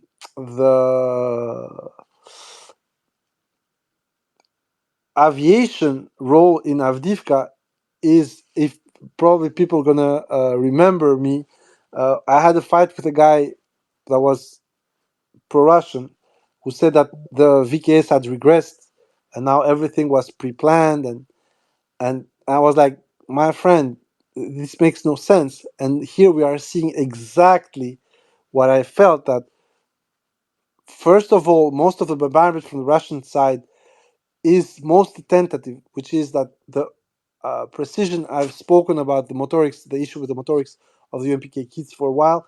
The precision is not going to be laser accurate unless there is an actual semi-active laser guidance, like on the Krasnopol. But so far, there is just not enough motoric capability for these bombs to be able to steer themselves to target. Contrary to, for instance, the Cap 20 on the Orion and on the forepost, when the guidance is extremely efficient, despite the fact being slightly different from NATO-style semi-active laser homing. Therefore, the Russians are going to shoot around the target a couple of times and then going to start. And once the NAS is around you, they're going to just fucking bomb the shit out of you. Uh, And yeah, go. They just miss the fucking targeting. But the Platan is simply not good enough because they had a shitload of laser guided bombs in the 80s. But the Kara system on the 27, though, was not as good as the ones the West had, was very good for what they had, you know, in the Yeah, nose. but But they retired the single engine shit, and they have no direct substitute or modern one. The Chinese have it on their flankers, but they need to ask, you know, you said it yesterday. yeah, I told you. The problem with the Russians is that also the laser guided systems that they're using have not been going beyond the 30-35 kilometers, which is still extremely dangerous for them. And initially, this is what happened in Kharkov.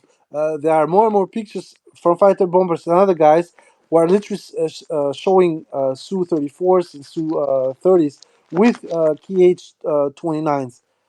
They literally disappeared post September, when the Kharkov area didn't have, the ground control, which would allow them to be closer to the front line and keep the Ukrainians' AD head down. Now, once again, the biggest problem I have with the VKS approach and Avdiivka is that it is playing an oversized role in the last couple of days, and will keep going like this for as long as the Ukrainians are going to do what they are doing right now, which is almost no counter attacks at all on the line. We all remember how hard they fought back in Bahmut. They countered 17 times the last 2 months. They had countered another 10 times between December and February 2023. Like, it's a completely different military right now. The Ukrainian, back last year at the same time, and this year for the January and February. Is it due to the counter? I think that in great part is due to that.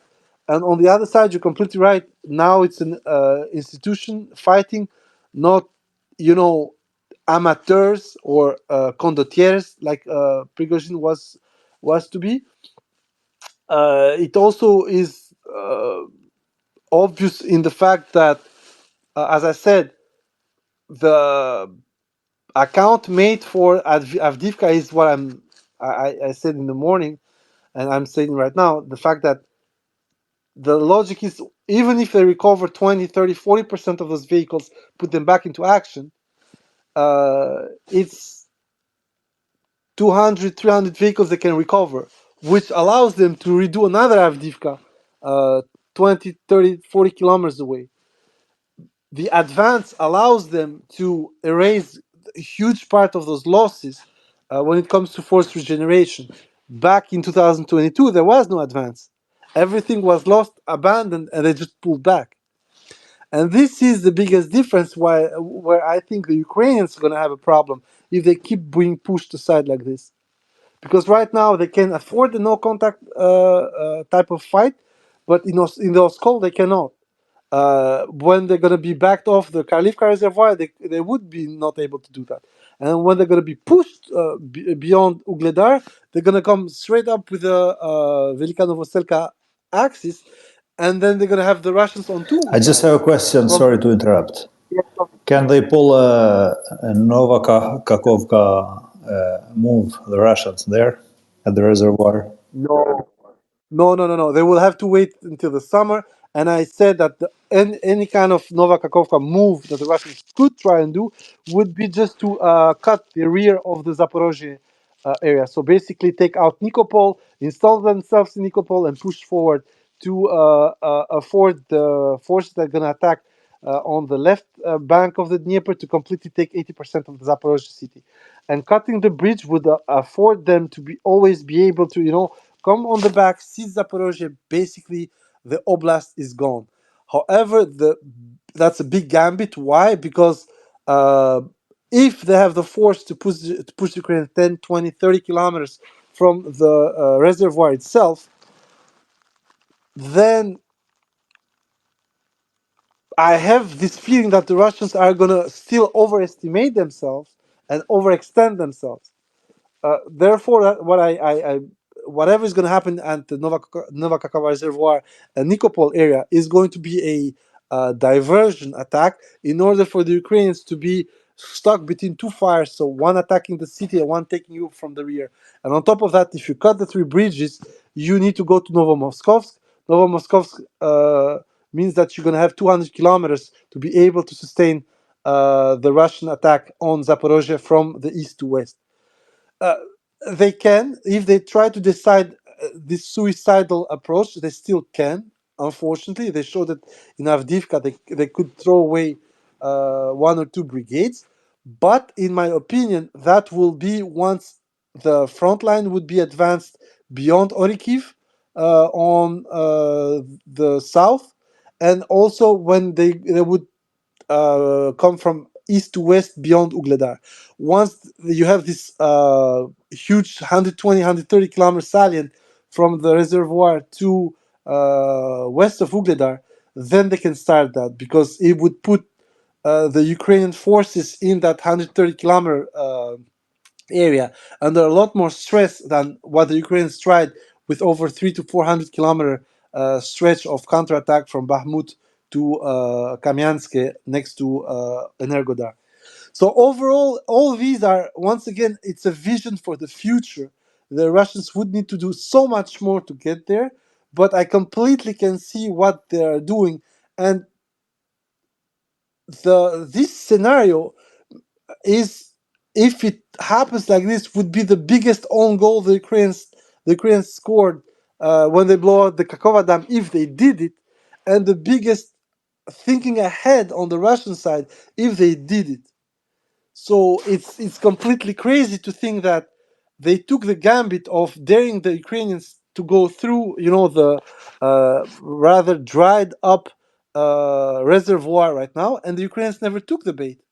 What Ukrainians are doing is literally putting small boats in Krinky, getting wasted, 10, 15 guys at a time, instead of, trying for the big push in the middle of an Ergodar. Of course, there is about 20 kilometers in length that you need to cross, and you're going to probably get slaughtered.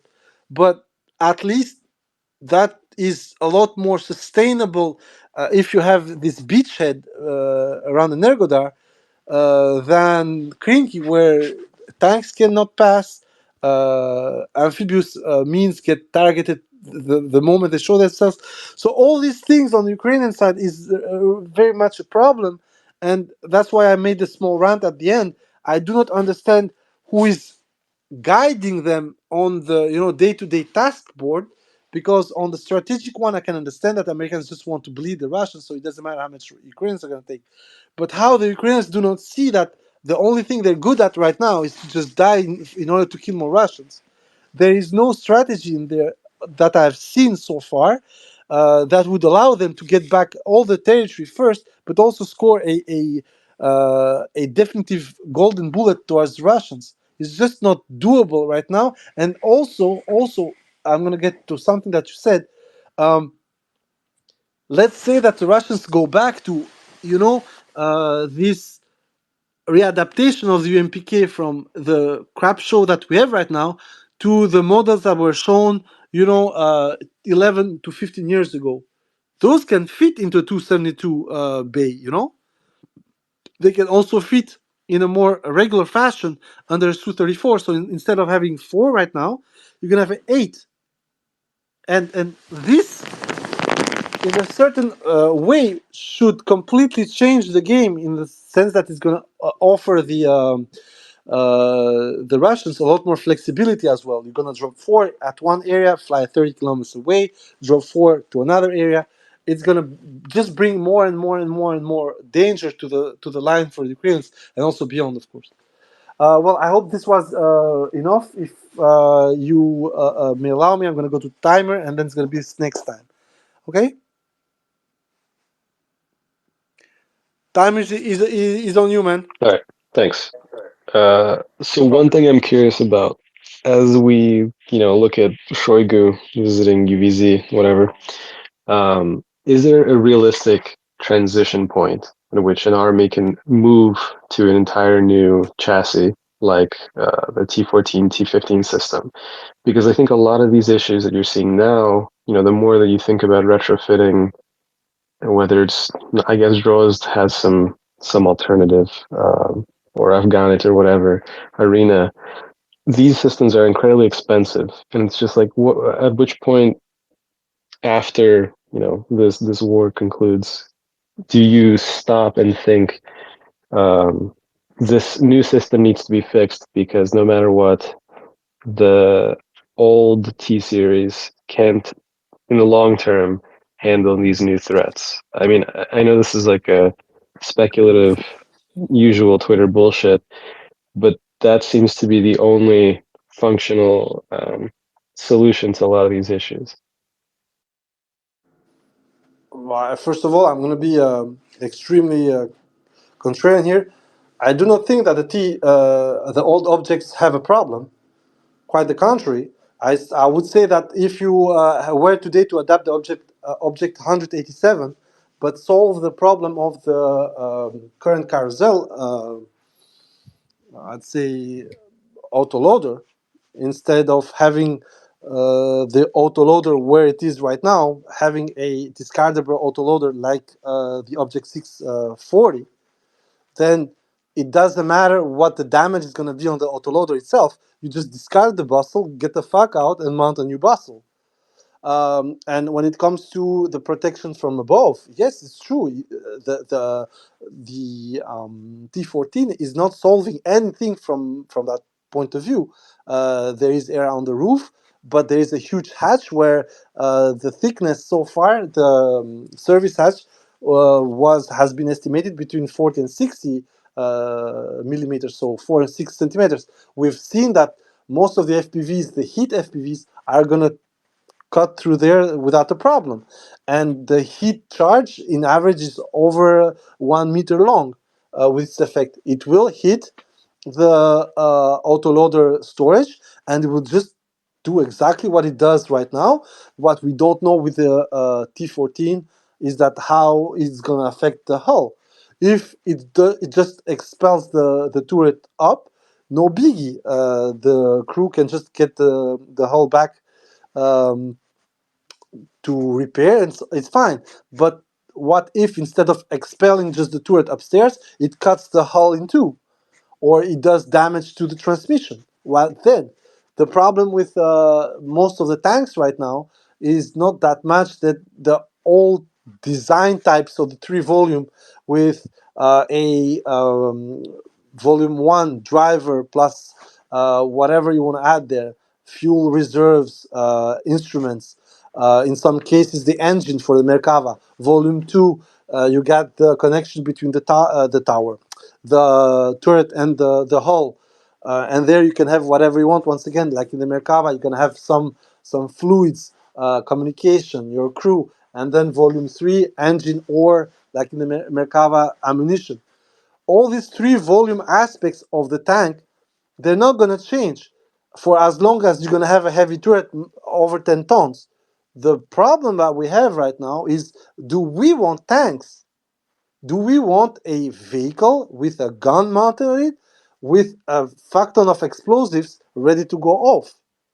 Or would we like rather missiles on a encapsulated turret, which would reduce de facto the available ammunition? The T-14 is not changing anything to the FPV overhead top attack problem. It's not like suddenly your turret is full and you have this 60 centimeters of steel. And adding those 60 centimeters of steel, if you want to do that, is going to be a lot more heavier. It's going to push your weight down. Maybe not that much, but still, it's a completely different approach on your turret and on the mechanism of the turret itself. Your bearings going to be huge. The cutout for the turret drive are going to be like for a Soviet excavator from the 70s. So that's my point. My point is that right now the legacy design can be saved. It can be saved by, first of all, taking out the ammunition from the fighting compartment. So unfortunately, you're going to reduce the maximum load from the current 40 to 42 to about 22 with a ejectable bustle. Then you can have, like it was in the case of the Boxer variant, so the Ukrainian design, you can have a sunk turret, which meant that everything above the hull can be up armored, so the FPV are not going to hit the crew. But that also means a bustle outside of it. In any case, the core, logic behind the Object 432 design, so basically the initial T-64, can be saved. The only thing is right now what is needed to at least help the crews survive a penetration would be to take out fluids from the vehicle. Very difficult to do, unfortunately, because they need to run with something. And most importantly, the ammunition. And the normal ready-to-fire ammunition, in a sense, is not sometimes the worst, because you can up armor the carousel from above. From the side, of course, it's going to be more complicated. But the extra ammunition that's laying sometimes straight up next to the fuel line, like it is for the T-80, and the fuel is supposed to provide more armor, then you have a problem, because if something happens to that, then everybody in the tank is likely to die. So So my just opinion, the quickly, choice. if I could ask on that point, right? So T90s have, from what I understand, on the all-loader extra, it's like aluminum casings or something like that, that seems to have Yes, mostly prevented, a lot of the turret tossing type shit prior. So if that's a, functional solution, that, I mean, you just arbitrarily, I guess, by videos I've seen, you rarely see a single FPV leading to something like the candle, as you call it, or whatever, right? So is the need for that commitment necessary, or is it possible to fix it by up armoring the storage below? it is possible to do that, but don't forget that it's still there. So if something happens to it, mine, uh, ATGM aimed perfectly right. Yeah, I remember that video. Yeah. Um, So it happened with the T90M, and unfortunately, it was bad luck for the tank crew.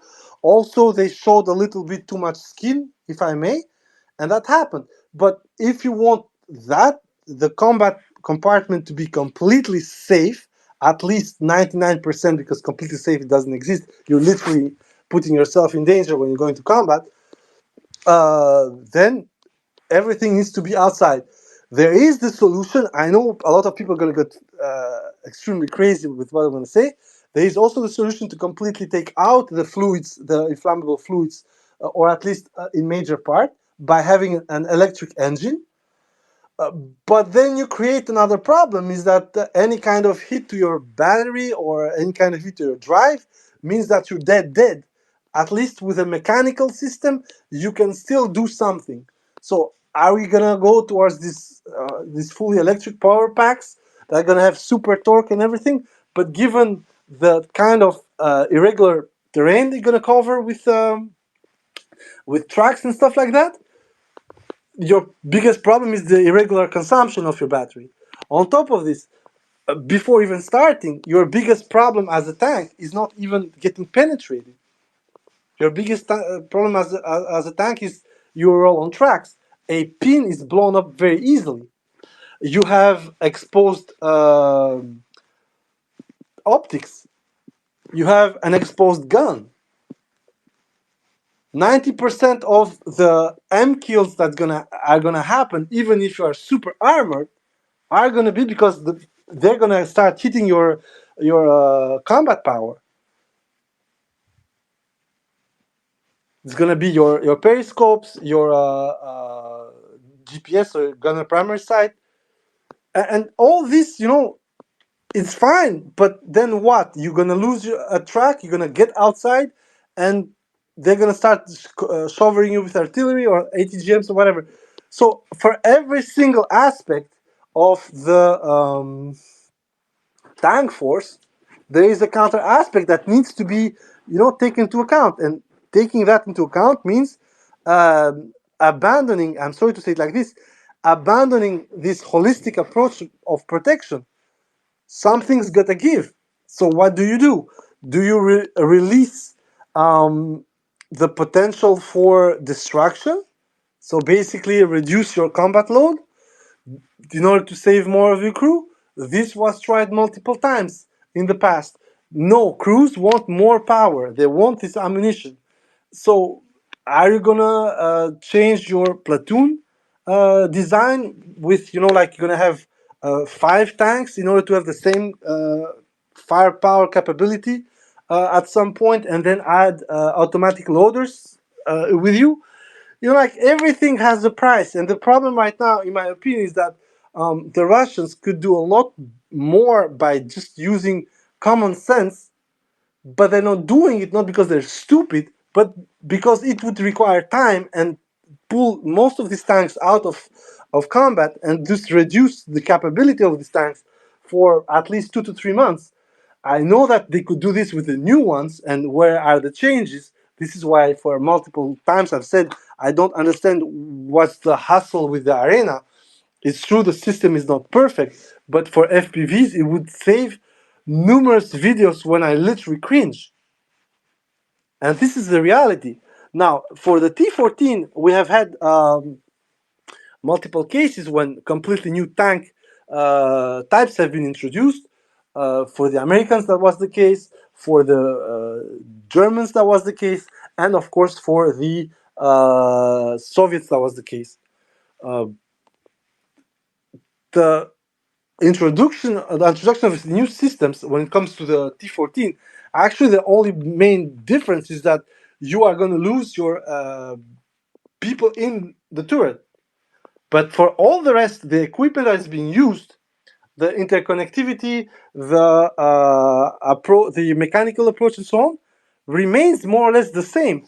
The danger, though, and that's where I want to go, is that you have automotive issues with most of these vehicles. Your engines are not on point. Your transmissions are not on point. You are dealing with a completely different approach. When I drive a T-72, I know that I'm gonna fucking have my shift gear, and it's gonna work. It's not gonna work. It's easy to employ. It's manual. You got your tillers and everything. But for the T-14, suddenly you have a completely different approach. It's an automatic gearbox. The gearbox was apparently finicky from everybody who had worked on it until 2018. And on top of it, the engine is completely enclosed. So you have your engine, and on top of it, you have this German approach of your gearbox being completely included. The Chelyabinsk engine itself is reliable because it's being used for other uses, but it's the interface, engine, gearbox, and the level of quality that the Russians want from it apparently is not good enough.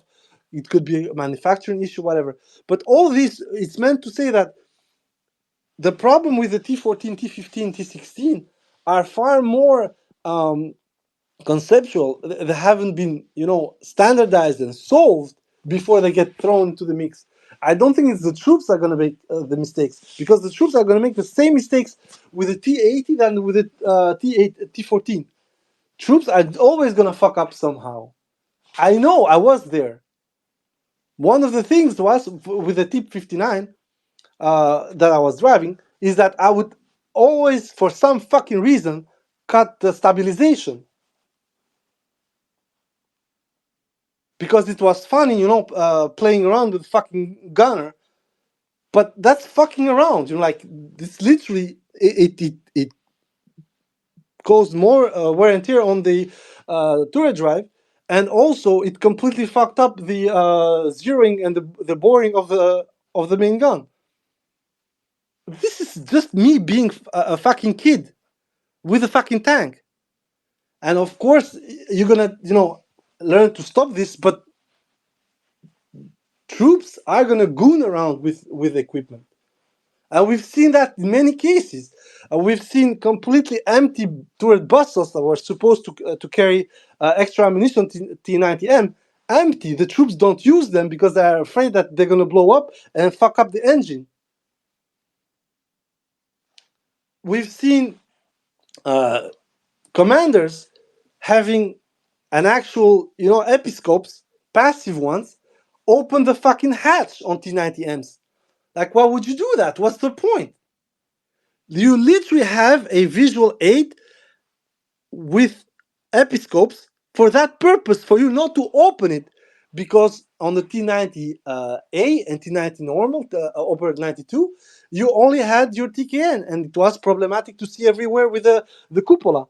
But now you have both a cupola with a heavy machine gun and your episcopes, your passive episcopes. Why the fuck are you doing the same thing that you were doing with an old tank?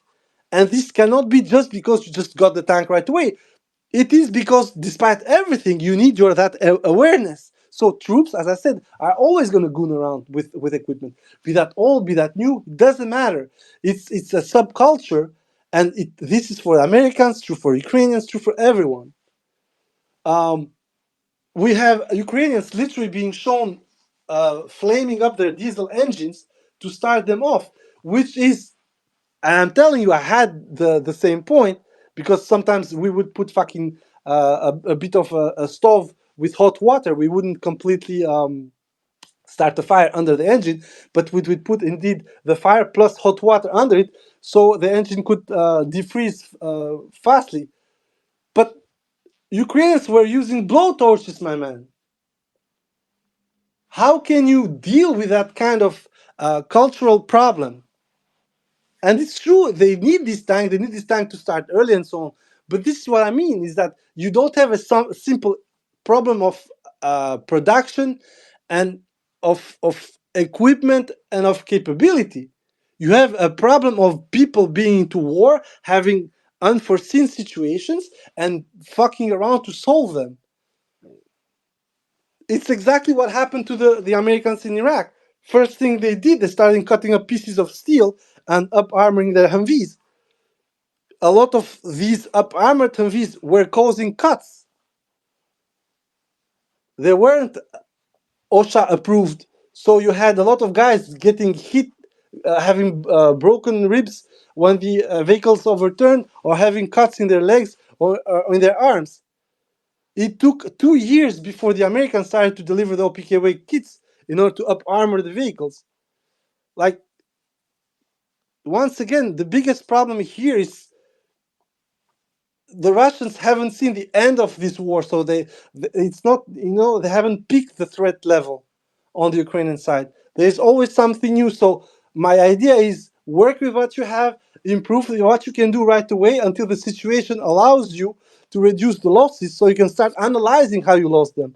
Right now, the Russians do not have the in my opinion, the luxury to actually start having these studies. And I know that people are going to say, yeah, but what the fuck is UVZ doing if they're not checking what's going on with their tanks? The problem is that UVZ right away needs to produce shit. First of all, you need this output, and I would take again a Soviet example for this. When the war started, the Operation Barbarossa started, Russians had already identified a fuck ton of problems with the T-34. It was obvious that the tank had issues. The way the turret was set up, the way the breech was set up, and so on. And they had already the T-34M. This T-34M resembled a lot more to the T-34-85, but it was never put into production. Why? War started, and instead of improving it, the Russians went just full on with the T-34, with its flaws, with major problems, and they stuck with it until 1943, 1944. And they even stuck with the T-34 85, despite the T-44 was already in the cards. And T-44, T-54, and so on and so on. So it is, I would say exactly what General Garushda said. There is a institutional problem with the Russians, mainly due to the fact that they are fighting a hot war, and whatever we may think, their industrial capabilities right now are rather, better spent by doing this half new production, half refurbishment for things that you can cut and weld right away.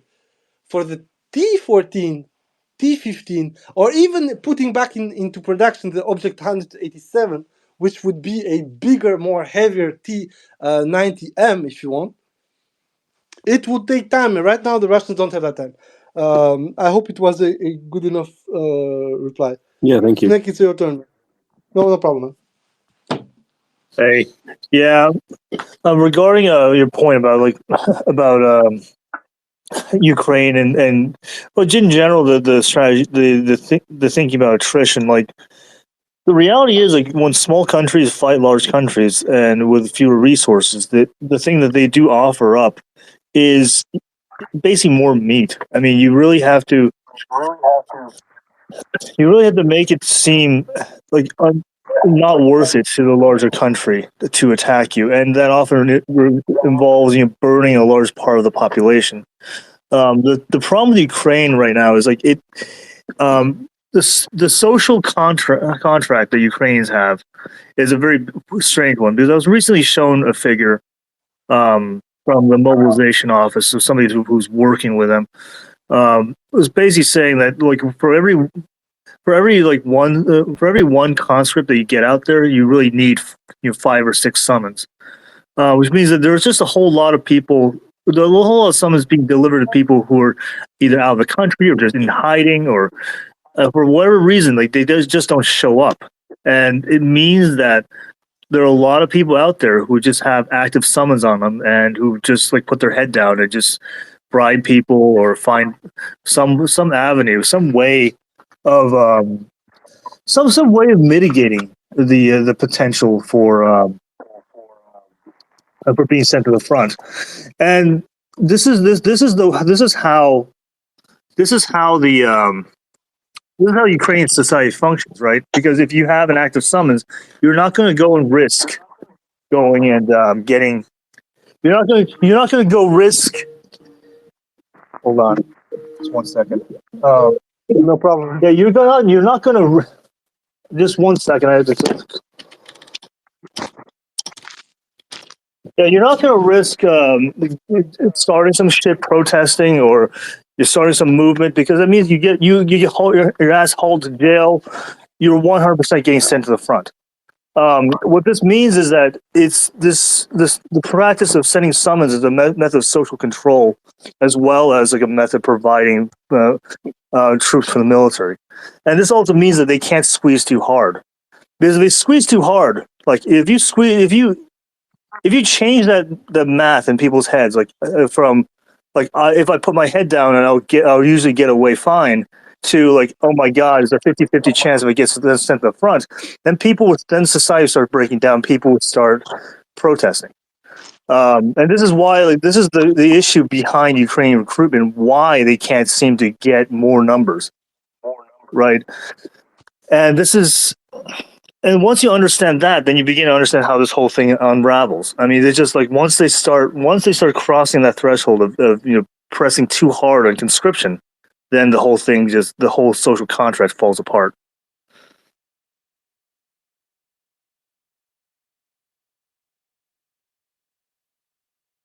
I completely agree with that, and actually, I wanted to say it's very funny that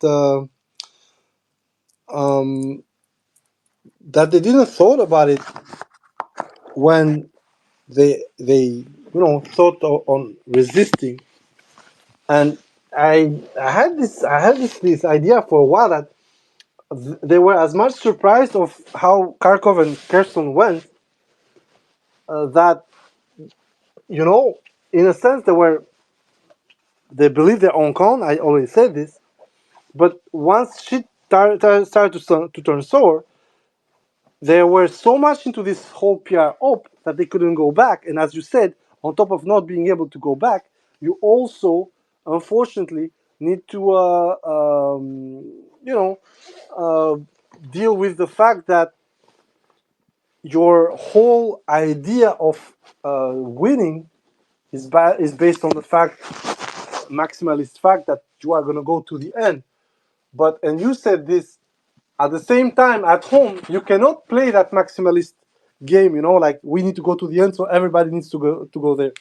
And I agree with you. It's a bit of a poverty Russian approach, where the Russians, don't want to go also full in, because right now everything's fine, quote unquote. Of course, it's not that fine, but the economy is not that much shaken.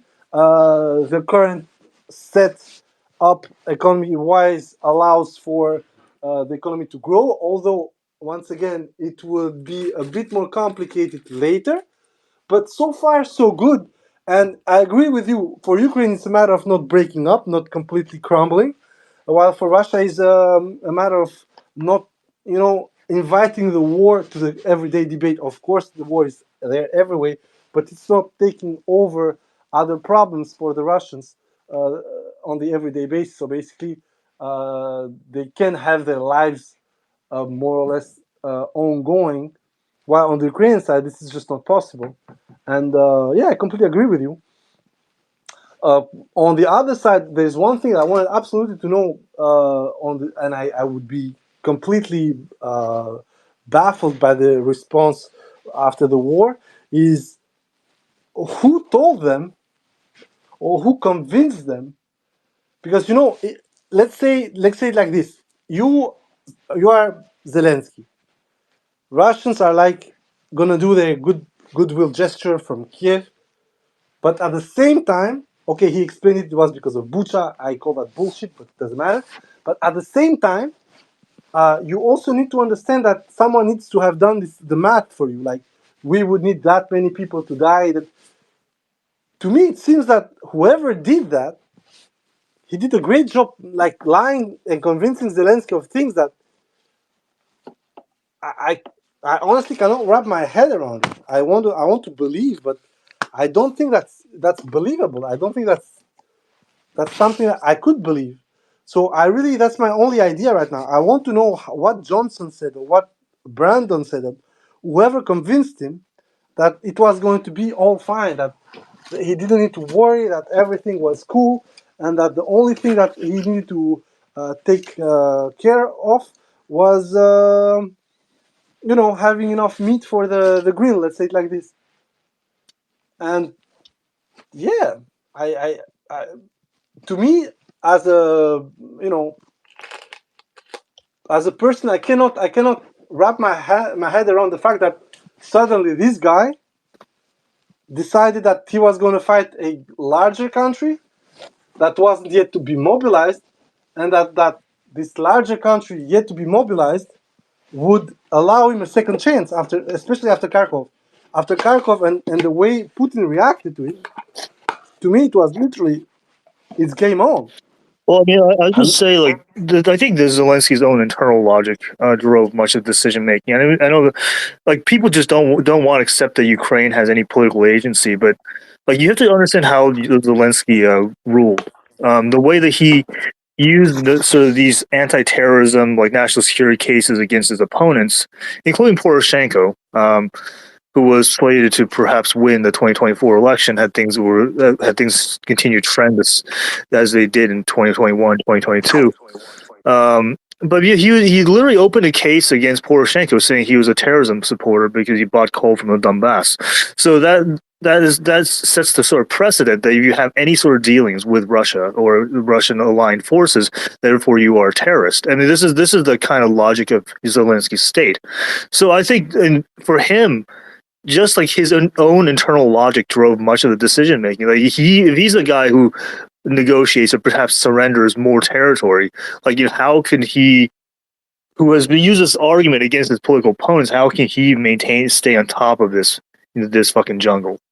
So again, like people don't want to give Ukraine their due and their own political agency, their own responsibility. But for this, I think they do have a lot of. Zelensky himself has a lot of responsibility for it.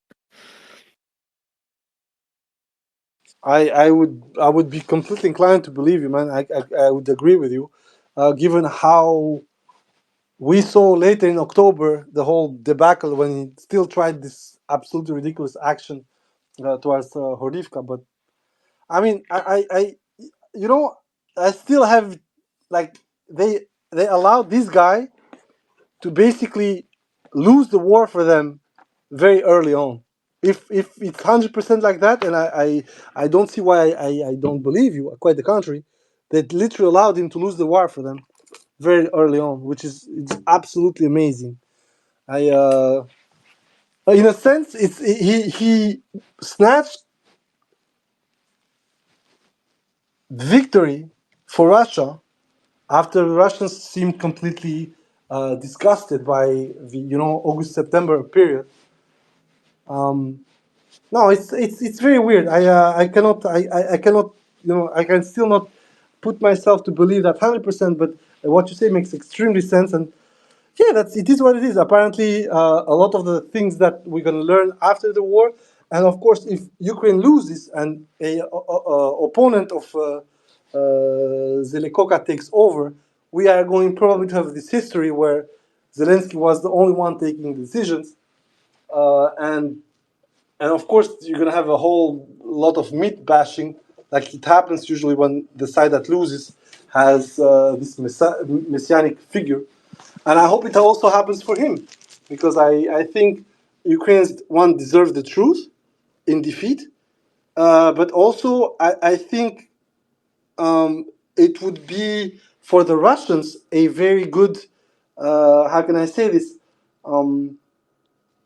remembrance that not everything is better under a quote unquote democracy.